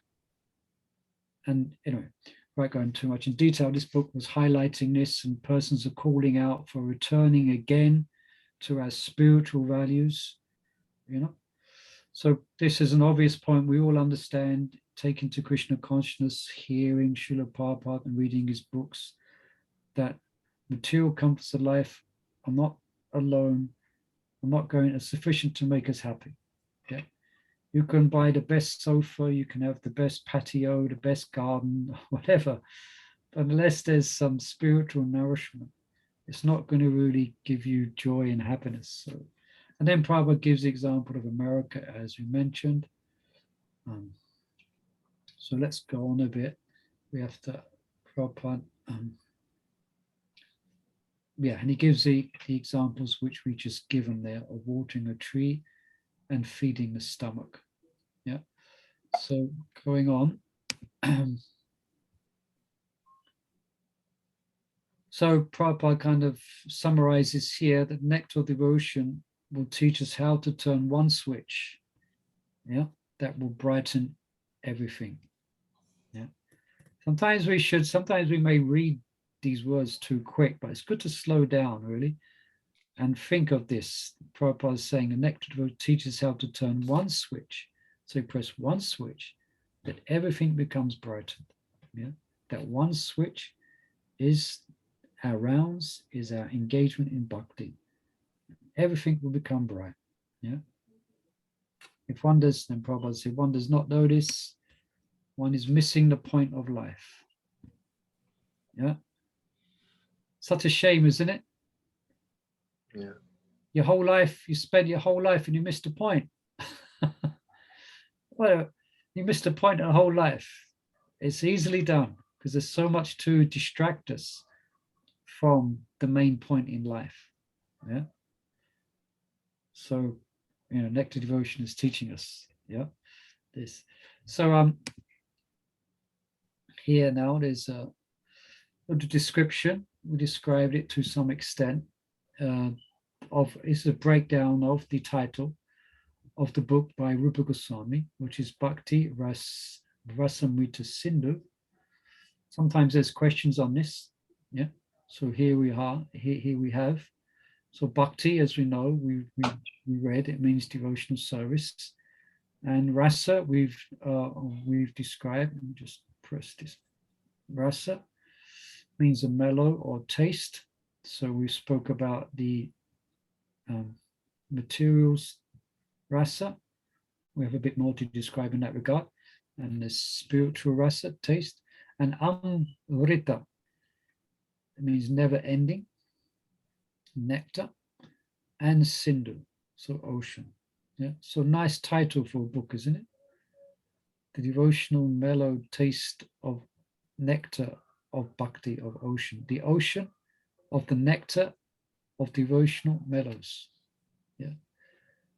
A good point to keep in mind here is that Srila Rupa Goswami goes to such an extent to describe about the nectar and the feelings and emotions of devotion.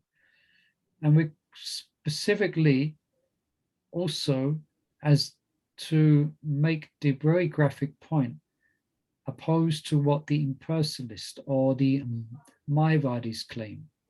For them, any emotion, any thought or feeling is all Maya. It's all illusion. For them, the goal is to do away with any emotion. Yeah. But so Rupa Goswami goes into great lengths and great details. Just goes to describe, no, actually, these feelings are natural. These emotions are there, but I went down to sort the laundry out. That's they why I should went be shower now. in relationship to Krishna. Just keep that in mind. Sometimes you may read about Mayavad philosophy, or you may meet someone who tries to describe that. They try and negate everything. Anyway, just that point. It's interesting to keep note. Rupa Goswami is going to great lengths to describe feelings, spiritual feelings and emotions. Okay, so next slide we've discussed somewhat rasas again. Let's go mellow rasa, mundane taste, mundane rasa. Yeah, here we have what's going on here. There's a football crowd there. There's definitely a rasa there, isn't it? We could say people go wild and they get quite emotional, isn't it? And they're very, very emotional. They go crazy. You could say they go crazy. If their football team win, they go crazy. If they lose, they go crazy. Yeah. I think you all know this scene. It's mundane rasa. So it's there. But the real rasa is in relationship with Krishna. There's the word rasa, the pleasure we derive. So we've gone over these points.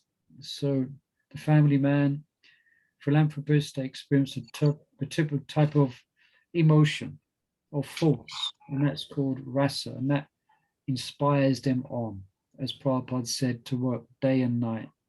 There's a certain rasa that's experienced. The family man, the philanthropist, for the down, and for the nationalist. Yeah, that's called rasa. So then you also will see described here is these two terms here, Boga Chag and Chapala Sukha. These are always questions, often they're questions that's asked for you to describe what is meant often by Bog Tayag and Chapala Sukha. So Prabhupada describes this here, particularly, I start with Boga Trayag. No, I'll start with Chapala Sukha, excuse me. So this means Chapala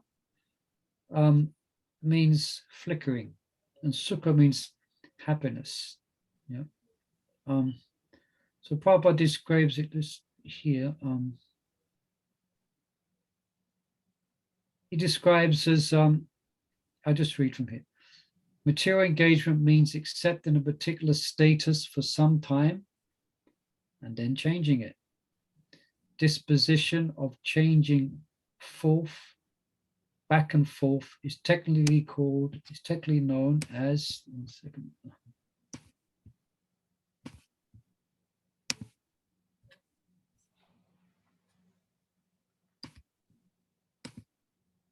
1 second. Technically known as Boga Trayag.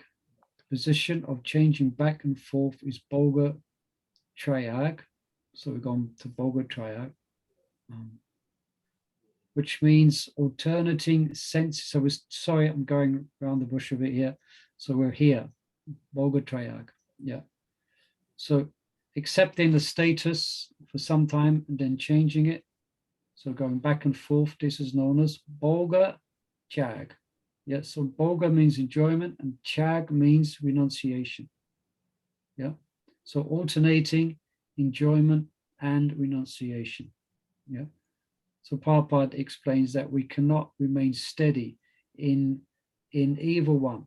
The point that's being made here basically is that one is never satisfied. No matter what they do, where they go, eventually at some point they want to change the scene. Yeah, because there's not full heart, one is not satisfied. That's why often devotional service is described as simple living, high thinking. Yeah, as we develop spiritually, we find we can be satisfied in a very simple environment, and we're not don't want to change things unnecessarily.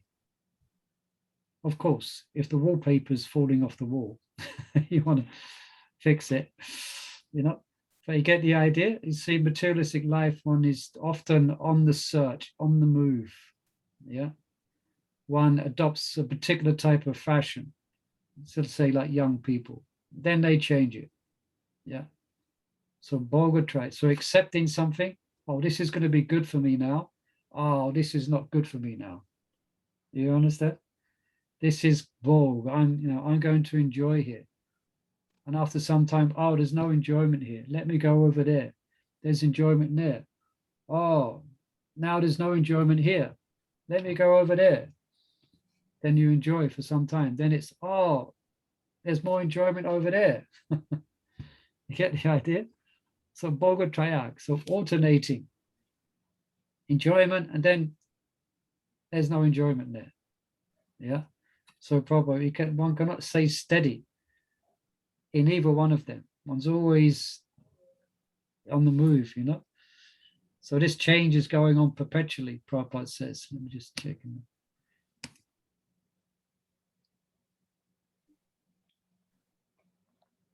Oh, yeah, someone mentions here, please could you mention the importance of His Grace Jayananda Brahmachari, who Srila Prabhupada acknowledges at the end of the preface. Is it the same? Yes, that is. You'll see very nicely at the end of the preface, Srila Prabhupada gives special thanks to Jayananda Brahmachari, and he is the one who is related to Rathayatra. He gave his life savings for the printing of the Nectar of Devotion. Yeah, he received an inheritance. and he gave everything he had so the Nectar devotion could be printed. Yeah, thank you for bringing that up. Yeah, so that is the same Jayananda.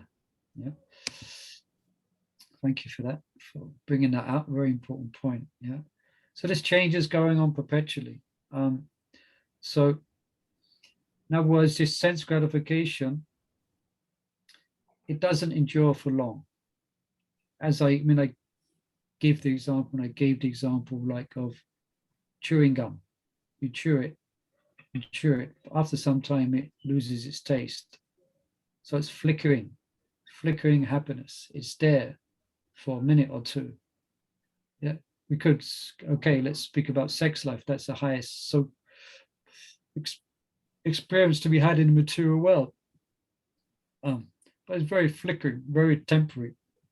Yeah, so that's the basic point of material sense gratification. It doesn't endure. It's called chapala sukha, very flickering. You know, chapala is a bhajan by Srila Bhakti Thakur describes chapala sukha. And life is very flickering at any moment, just like a drop of water on a leaf. Yeah, everything could end. You know, you picture a drop of water on the edge of a leaf. It's held on by, water has this opaque skin to it. As you know, it just hangs over the edge. On one little breath, it's going to go over. So flickering. So chapala sukha, flickering happiness. Yeah. But we're not happy in that. We don't want that flickering happiness. We don't boga trag, enjoying, then renouncing, finding something else. Yeah. Then so-called happiness. It comes, and before you know it, it's gone. Yeah.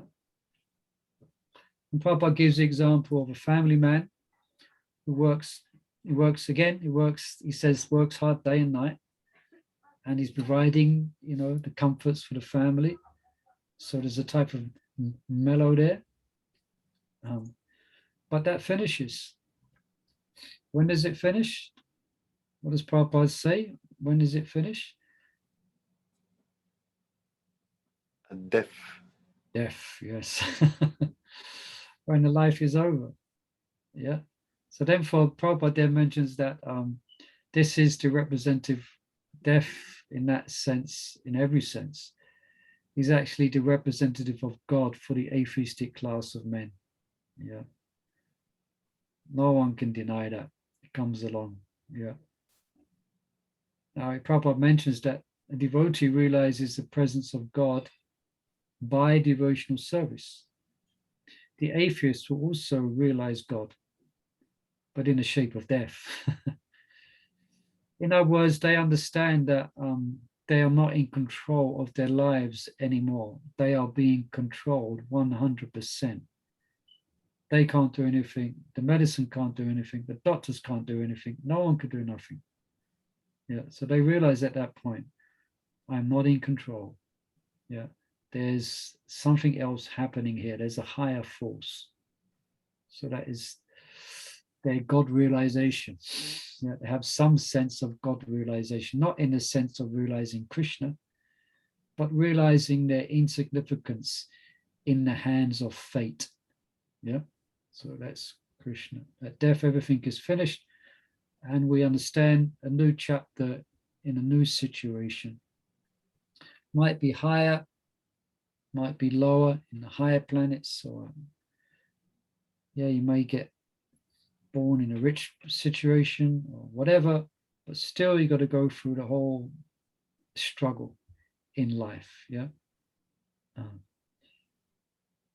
So Prabhupada mentions that here. So this is Bhoga Trayag, Chapala Sukha. So you're clear what that is. So Bhoga Trayag means enjoyment.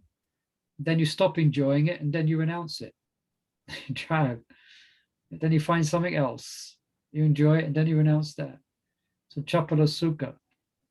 This is mundane, very flickering happiness. Comes and it goes. So this poor spirit soul is always searching, always looking for amrita, eternal happiness. But it cannot find it within the realms of matter. Let me just bring up the chat if there's any questions there. Okay, so we described a little bit here, Bhakti Rasa. We described this already. Amrita is nectar. And then finally here, Prabhupada mentions, again, Prabhupada mentions we're inventing so many ways to utilize this loving propensity. Yeah. But the real point is Krishna. Yeah. And he mentions also that missing Krishna means missing oneself also. Could someone perhaps elaborate on this? Missing Krishna means missing oneself also. How would you describe that? Someone could, if someone was to ask you what is meant here. So I'm asking you a question here. Many Dana devotees here. Missing Krishna means missing oneself also. What is meant by that? Don't worry, even if you just have a go, even if you're thinking not be right. Krishna is residing in within, like we are the part and parcel of him. So if we are missing him, we are like we don't have any existence without him, basically. Yeah, very good. Yeah, that's it. Quite simple. Yeah, the self, in a complete sense of the term, is only in relationship to Krishna. That's the complete self. Yeah, as a servant of Krishna. So if we miss Krishna, we are missing our true self. Yeah. Instead, we're misidentifying with a temporary body of which we've had thousands and millions. So we're missing Krishna, we miss the real self. It's really sad in that sense. Yeah. Then Prabhupada says, real self-realization and realization of Krishna go together simultaneously. For example, seeing oneself in the morning means seeing the sunrise also. Without seeing the sunshine, no one can see himself. Similarly, unless one has realized Krishna, there is no question of self-realization. Yeah? So everything becomes known in realization of Krishna. Okay? So thank you. Hare Krishna. All right. So now just bear with me. I'm just going to bring up the next slide. Now we're on beginning chapter 1. Second, sorry, this takes me a little shuffling around here.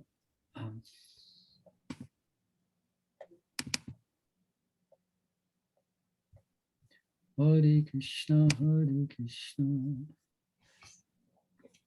Krishna Krishna, Hare Hare, Hare Rama, Hare Rama, Hare Hare. Oh, 1 second.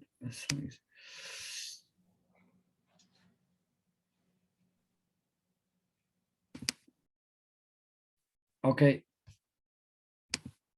Don't go. Everyone stay where you are. Just doing logistics. Okay,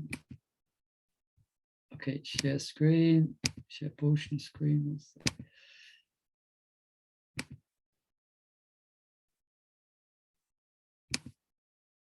There's lots of buttons to press here, you see. So this.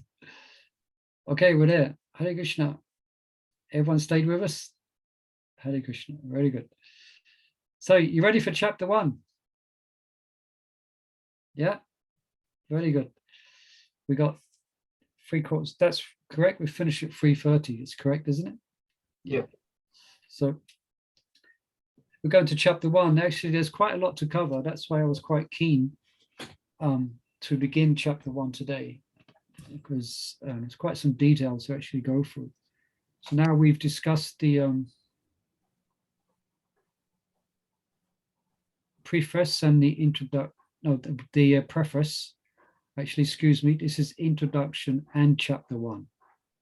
So we're going to probably going to get through the introduction today, might get to chapter 1. Excuse me. Yeah, we've just done the preface. So now we're going to look at Prabhupada's introduction to the Nectar of Devotion.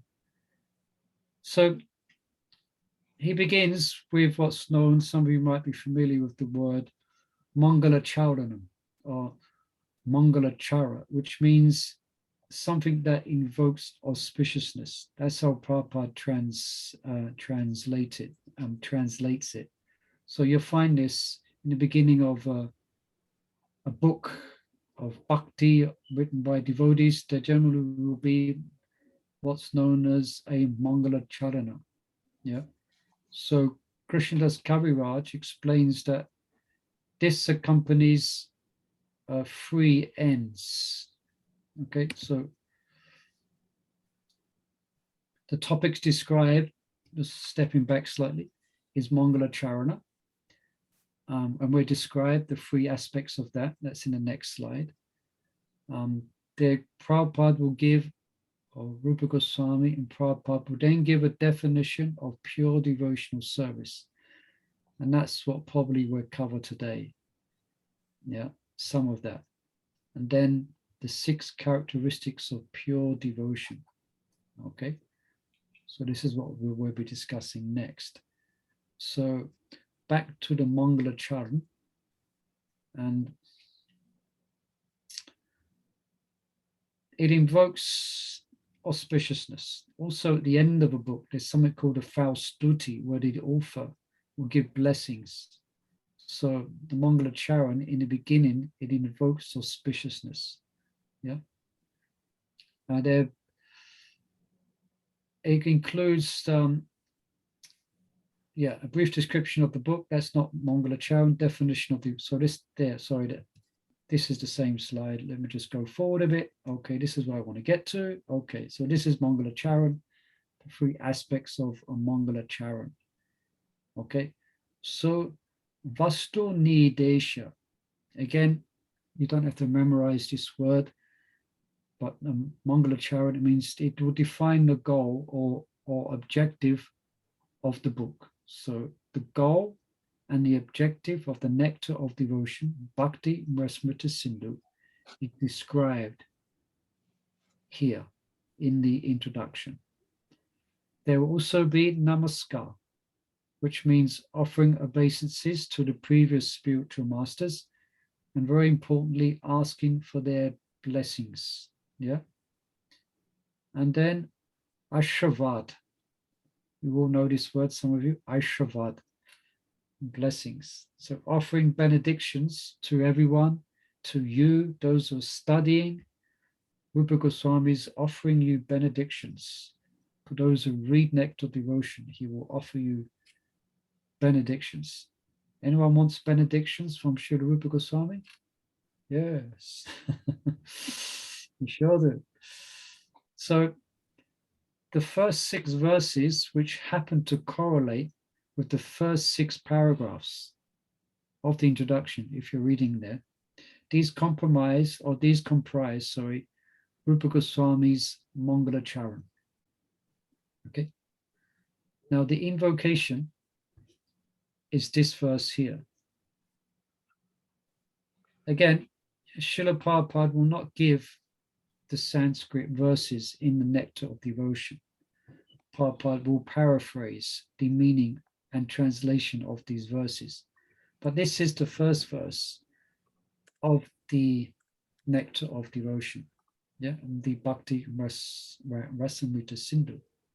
So I'll just read it here.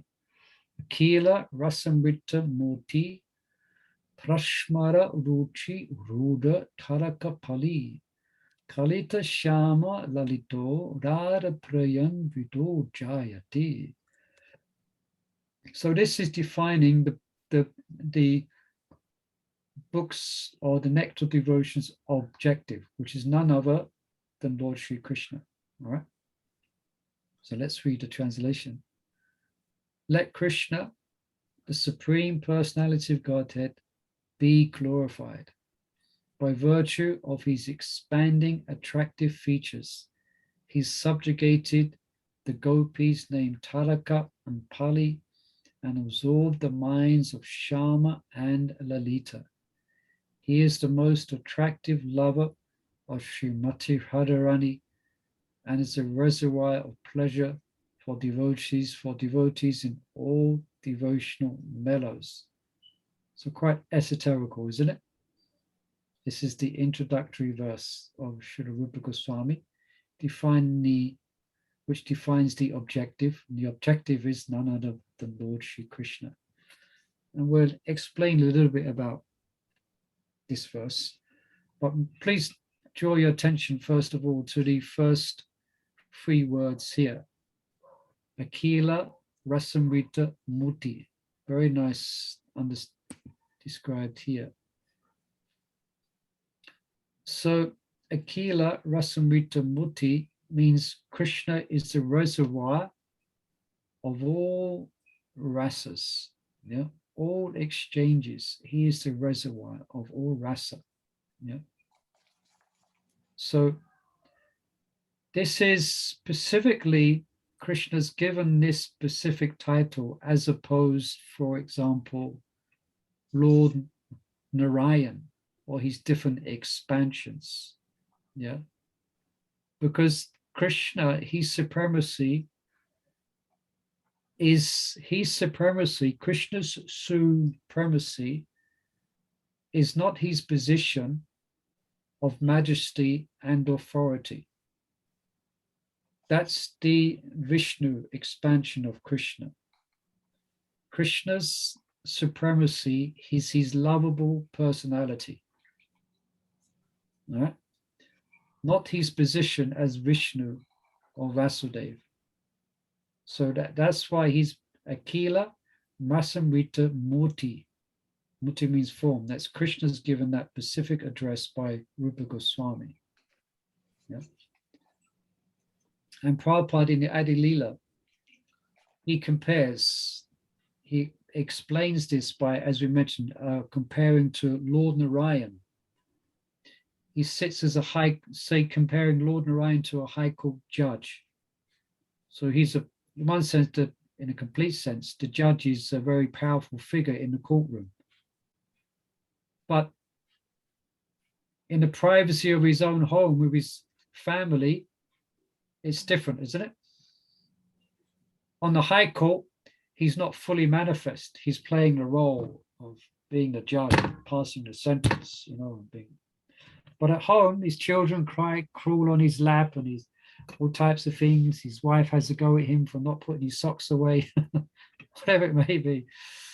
But he's fully manifest as a person when he's at home.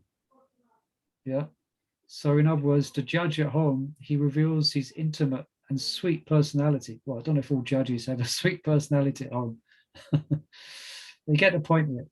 So here, this is Krishna, Akila Rasamrita Murti. Yeah. So in other words, when Krishna is at Vrindavan, then his personality fully blossoms when he's in Vrindavan. Yeah. So that's why Rupa Goswami begins Vrindavan. He addresses Vrindavan Krishna here as Akila Rasamrita Murti.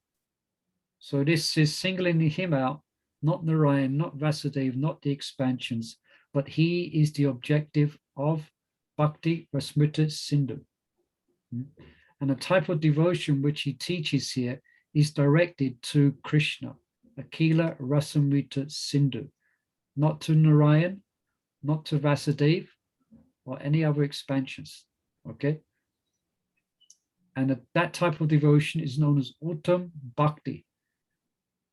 And we'll get there. We'll describe the verse which describes this Uttam Bhakti. Now, some interesting information here, which I was very interested to read when I was studying for this. I read it before. I was reminded again. I always wonder about this first verse.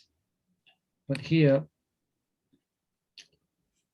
again, you won't be asked questions on this, but for your information. This information I took from Danadas Swami's Waves of Devotion. So he mentioned in that verse Krishna controls Tadaka and Palika. And he mentions Shyam, Lalita, and ultimately Radharani. So here, Rupa Goswami groups 5 different gopis according to their intensity of affection for Krishna. That's why he's mentioning it, yeah? Tadaka and Palika, he mentioned, yeah. So by his radiantly attractive features, Krishna controls Tadaka and Palika. They become controlled by him. Right? Krishna absorbs into his inner circle Shama and Lalita. And then it finishes with Krishna is submissive to Radha. So in the first, Tadaka and Padaka, he controls them. But what does Radharani do? Someone can say? Controls Krishna. She controls Krishna. Yeah. So her love is unrivaled and the most powerful. So let's just go back to this verse so you can see. He is the most attractive lover of Radharani. So it mentions these different gopis, and that's according to the different power or the different depth of love. And then it finishes with Radharani. So that is interesting. Nice to hear that. Okay. So yeah, so again, here's the reservoir of all rasas. So we have 5 primary and 5 primary on that secondary. I think there's 12 in all. I think there's, anyway, we shall come to that. There's 5 primary and there's secondary rasas. So, okay, so that's the first verse, okay, that we just described. Now we're going to look at verses 2 and 3.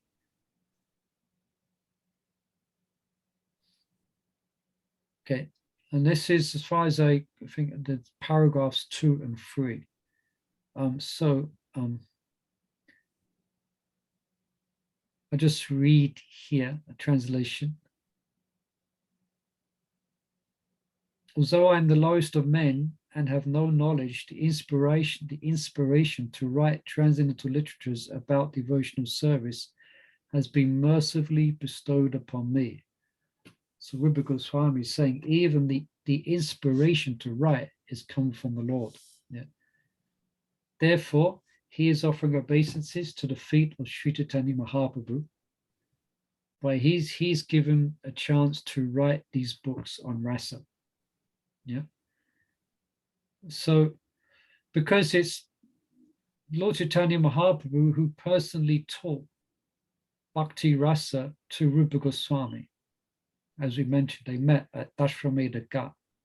And for 10 days, Lord Chaitanya instructed Srila Rupa Goswami. So he's now paying obeisances. Interesting, Lord Chaitanya Mahaprabhu will not be mentioned throughout the rest of the Nectar of Devotion. Yeah. He offers his obeisances, but then he follows his order.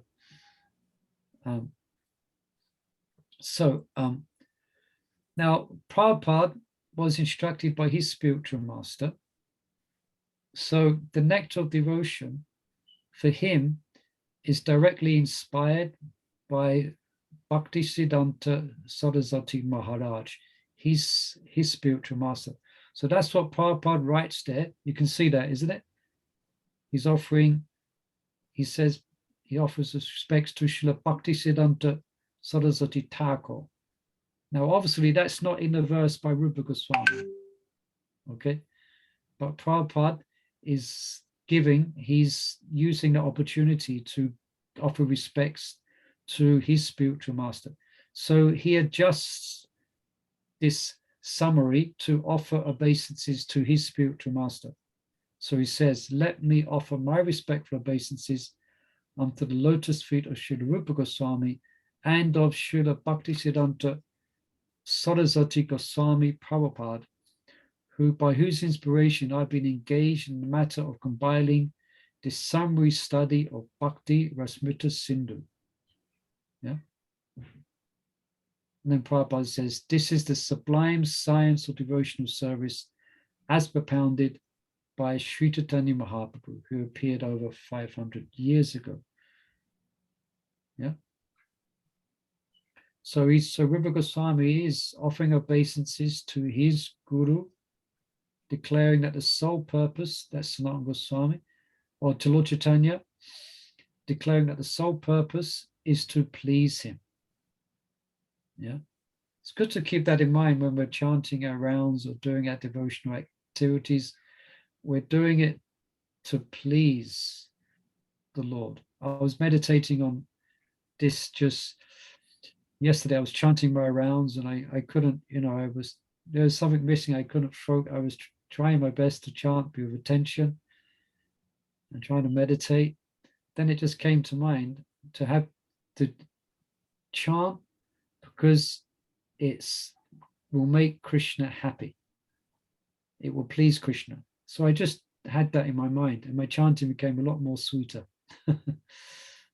Sometimes we chant, oh, I want to feel good. I want to be free of anxiety. I'm disturbed, so I'm going to chant this name and I'm going to not be disturbed anymore. You get the idea? Which is good in one sense because we're going to Krishna. But instead, let me chant. Why? Because it pleases Krishna. That's why I want to chant. Because it's going to please the Lord. Yeah. Small thing that was on my mind yesterday and just read it here today. So then it says, Srila Rupa Goswami begins his great book by offering his respectful obeisances unto Sri Sanatana Goswami, who is his elder brother and spiritual master. And he prays that Bhakti Rasmrita Sindhu may be very pleasing to him. So this is the mood of devotional service. We do our devotional activities. By the grace of the Guru, we pray for mercy from the Guru to execute our activities, and we're doing it ultimately to please him. Yeah. Again, if you've got any comments or questions, please wave your hand at me, put your hand up, and we can answer them if there is anything. Okay, so that's the second and third verse, which is the second and third paragraph. Okay, then we go in the fourth verse. I don't have the Sanskrit here. It would take too long to recite every Sanskrit verse in the Bhakti Rasmrita Sindhu. But here in the fourth verse, correlating to the fourth paragraph, Rupa Goswami offers obeisances to the acharyas and he makes a comparison. And he compares them to sharks. Where are these sharks? They're in this great ocean of devotion that he's describing. Yeah, the Bhakti Rasmrita Sindhu is an ocean, and in the ocean there's sharks.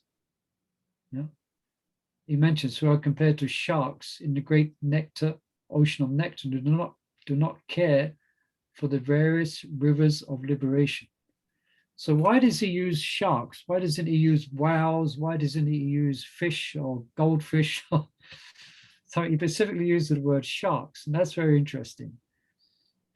And we will see as the analogy unfolds, So 3 things to note here.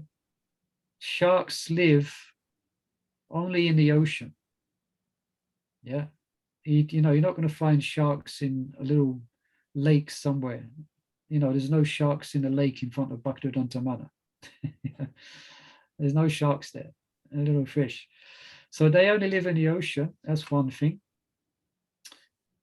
They reject the rivers and they're never caught in the fisherman's net. Why? Because they swim too deep. So let's just elaborate on that. So again, this is Rupa Goswami is comparing the spiritual master, Sanatana Goswami, and others to sharks who are known as makaras, who are swimming in the ocean of devotion. So they will not reside in any lesser body of water, only where there's an ocean of devotion. Yeah. And they're not attracted to lesser pleasures, of the mundane world. Yeah. So they only will reside in the ocean. They're not attracted in that sense to the so-called pleasures of this world. Chapala sukha, the flickering pleasures of this world. Yeah. So they remain deep in the nectar ocean of devotion. So they reject the rivers. Now, the impersonalists, they argue, if you heard this, you may have heard this example, that all rivers merge into the ocean. You know, sometimes impersonalists give this example that, yeah, we just like a small river merges and becomes one, and loses its sense of identity. Yeah. Or sometimes I give the example, if you have a pot and the air inside, you have the air inside and the air outside. When you smash the pot, the air inside becomes the same and merges with the air outside. Yeah, that's the analogy they give. So they're fond of giving this example themselves. But actually what they failed to do, just reading from here, from Waves of Devotion, is actually within the river that merges with the ocean, there's fish and there's sharks. Yeah. So on the path of self-realization, so self-realization is compared to a river. Then the person on the path is like the fish in the river, not the river itself. Do you follow? The river may merge into the ocean, but the fish will never merge into the ocean. Yeah. Another example is often given is when a green parrot flies into a green tree, becomes one with the tree. No, the green parrot's sitting in the green tree.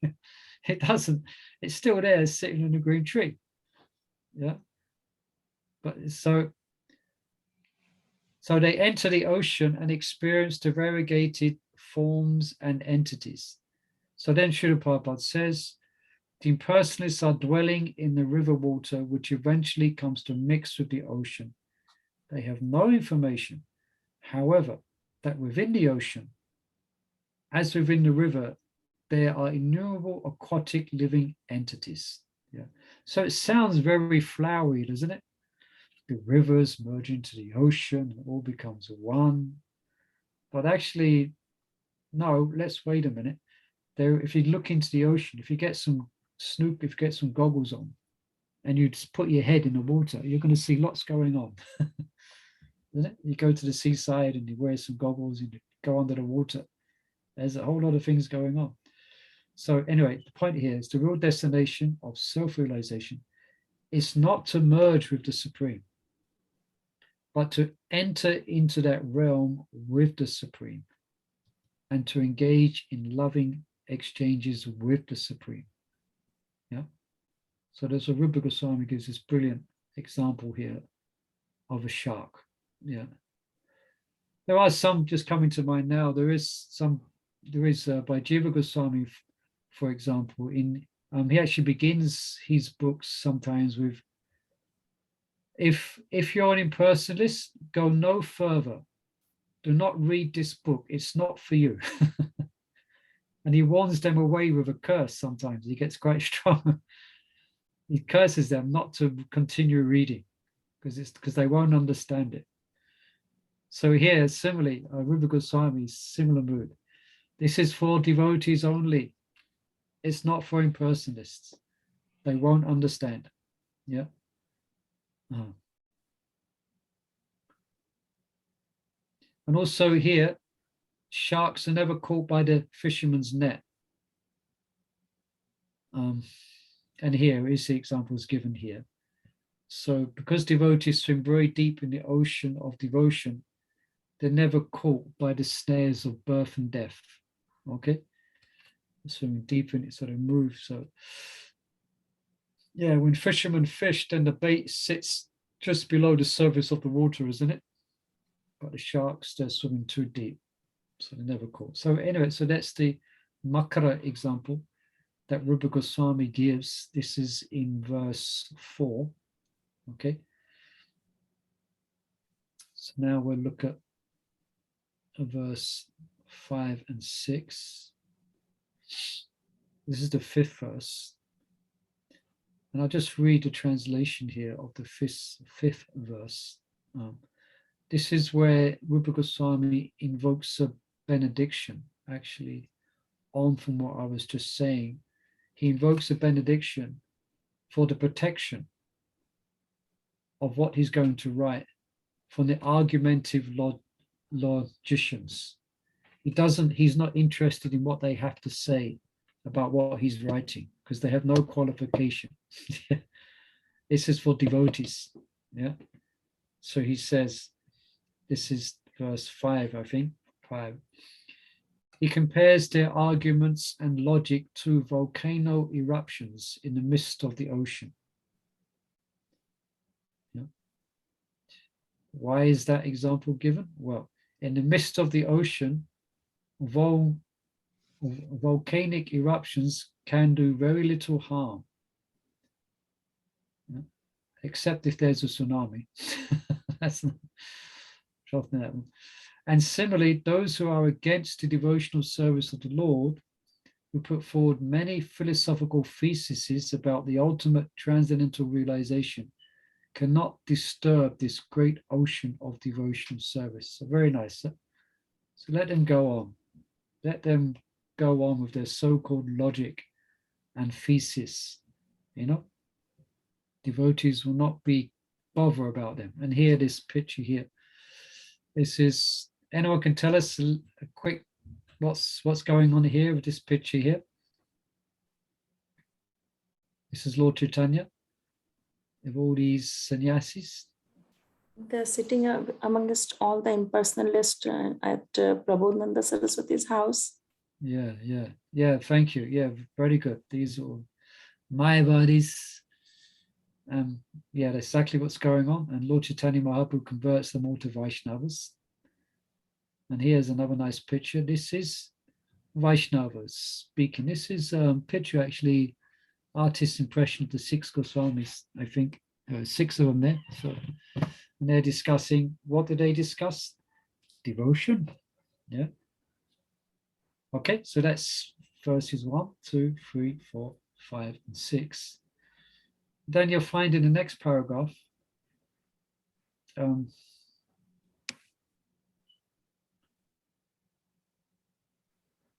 there's another breakdown we can look at. It's very interesting. And here we got the rasas here. So here we're studying the Eastern devotion, the Eastern Ocean, okay? This is chapters 1 to 19. So we discussed these. And the rest of the Nectar devotion is the Southern Ocean, Western Ocean, and Northern Ocean. So we describe this to some extent. The Southern Ocean describes the transformations of ecstasy and their manifestations, physical and emotional. And then the Western Ocean is described how these emotions reside in devotees with different relationships with Krishna. So this is often a question that's asked. Name the 12 rasas in relationship to Krishna. So here they are. 5, which we already got, which is neutrality, servitude, friendship, parental, and conjugal. And these ones are sometimes a bit tricky to remember, but here they are. There might be a question. So what are name the 12 rasas in relationship to Krishna? So there's 5, 6, 7, 8, 9, 10, 11, 12. So anger, wonder, comedy, chivalry, mercy, fear, and ghastliness. Okay. So I may have questions. How can you be angry? Chivalry, mercy, fear, ghastliness. So all these you'll find if you read the whole of the Nectar devotion. you'll find every emotion that you can possibly experience in this material world. It all has its pure counterpart in the spiritual world. That's why it's here. Yeah. So anger is normally an unfavorable quality. There's 3 gates that lead to hell in Bhagavad Gita: anger, lust, anger, and greed. But it's there in the spiritual world, anger, but it has its pure form. Yeah. And there's pastimes that Rupa Goswami gives. So, for example, one time, let me get this. So one time, Krishna dressed up as Abhimanyu, Radha's so-called husband. Yeah, who was always putting impediments to keep Radharani, away, anywhere near from that Krishna. So one of Krishna's friends came upon Krishna dressed as Abhimanyu in disguise, and he got really angry at him. He got really angry at Abhimanyu for causing all these false rumors. Anyway, you get the idea. Started shouting, but he became angry. But his anger was a symptom of love for Krishna. And then Krishna smiled, and then his friend realized it was Krishna. So anyway, that's an example of becoming angry. It's not like the anger here where we're angry because we can't meet the senses can't come in contact with the objects of the senses. So we become angry. Yeah. When anger is exhibited in the spiritual world, it's a sattvika bhava. It's a manifestation of ecstasy, of their loving relationship with Krishna, which will manifest in different pastimes. So you got anger, wonder, comedy. There's so much comedy in the spiritual world, and chivalry, where Krishna, sometimes the cowherd boys will challenge each other to wrestling, wrestling or running, shivering. They get very chivalrous, and fear. We don't have time to describe all these. I can't remember them. There's examples for all of these. Okay, so any questions on any of these topics so far? Anything? Okay. Because what I think we might do, we've done quite well, and we've covered quite a bit of topics here. So I think, if you don't mind, perhaps we could stop here, because this is a whole subject now of a definition of pure devotional service. Yeah. So we could pick that up next week. Just for an introduction, this verse here is one of your key learning verses. So it's one of the verse that I'm pretty sure it's there. You should memorize this verse. Some of you no doubt already know it. But this is the most important verse in the whole of the Bhakti Rasmrita Sindhu. It's known as the Paribhasha Sutra. So this is a theistic statement in which the whole of the book can be understood. If there's any statements in the Nectar of Devotion which seem to contradict another statement, then you come to this verse here and the translation. Let me just see the next verse. The translation not given there. So I'll keep you on a cliff edge for the translation next week.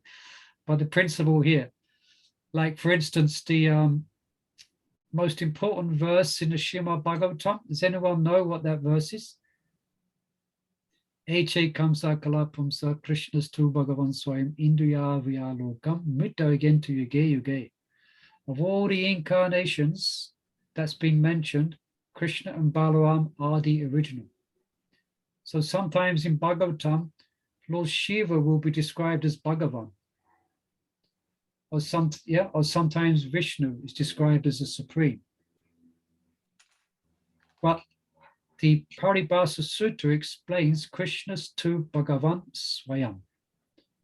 That's the theistic statement and conclusion of the whole Bhagavatam, is that verse. So here, this verse is the Paribhasa Sutra, and explicitly will describe what is pure devotion. Like you have water, and then you get pure water. So Rupa Goswami is going to describe what is actually pure devotion. Because even at that time that Rupa Goswami is writing Nectar Devotion, there's so many fasts going on in the name of devotion. So many people actually proclaiming to have love for the Lord. But here Rupa Goswami explains in this verse what that actually is. Yeah. So for instance, he says it's free from any material desire, for example, Jnana Kamadi, and he explains what is Uttam Bhakti. Okay, so Silana Bhakti Uttama will be described. And this Bhakti, this Uttam Bhakti flows towards no one other than Krishna. Yeah, the son of Mother Yasoda, not to Narayan, not to Vishnu. It's directed Uttam Bhakti. Anyway, we'll get into that next week. Let me just check something here. There's something in the chat here. Where is that written in Srimad Bhagavatam? Good question. That's anyone know where that's written? Ete Kamsa Kalapamsa. That's chapter canto 3. Actually, I'll have to do some investigation. I'll have to just look at that and be certain, and I can send you that on a message, okay? But yeah, let me just look if it's here. Yeah, there's a list of incarnations given in the second or third chapter, I think. Thank you. The third chapter of which canto? Second. Canto 1. Canto 1, third chapter. Thank you. Thank you, Padma Nityananda. So you can read that there. Third canto, chapter 1, and you see that verse. H.A. comes to collapse himself. All right. So let's leave you on the cliffhanger. And next week we shall open up this verse and we'll discuss every word of this verse. Yeah, gives us a very good understanding of what is pure devotion. Okay, thank you everyone for this first class. A bit of a treat. We're finishing a little bit early, a few minutes. Thank you everyone, and please join us again same time next week. If you have any questions in the week, please just note it down, and we can answer them next week. And someone's Padma Nishanandapur has just given the quote for this Paribhasa Sutra of the Bhagavatam 1.3.28. I quickly searched it myself. Yeah. Okay, we'll stop there. It's okay. Prabhu. Stop there, and I wish you well. Have a wonderful week. Hare Krishna, Prabhu. Look forward to being with you next week. Hare Krishna, Prabhu. Thank you Hare so Krishna. much. Thank you. Hare Krishna. Hare Thank you so Rama, much. Hare Krishna. Rama Rama, Hare Hare. Hare. Thank you everyone. Thank you, Murli Prabhu. Thank you. Hare Krishna. Brihat Prabhu has just said that please join for the Croydon Rath Yatra Okay, please join us for Croydon Rath Yatra on the on 11th. 11th September. Yeah. Jai. Okay, Hare Hare. Hare Krishna. We're going to press the red button and everyone's going to disappear. Ready? Yes, Prabhu, ready. Hari Bol. Thank you. Hare Bol.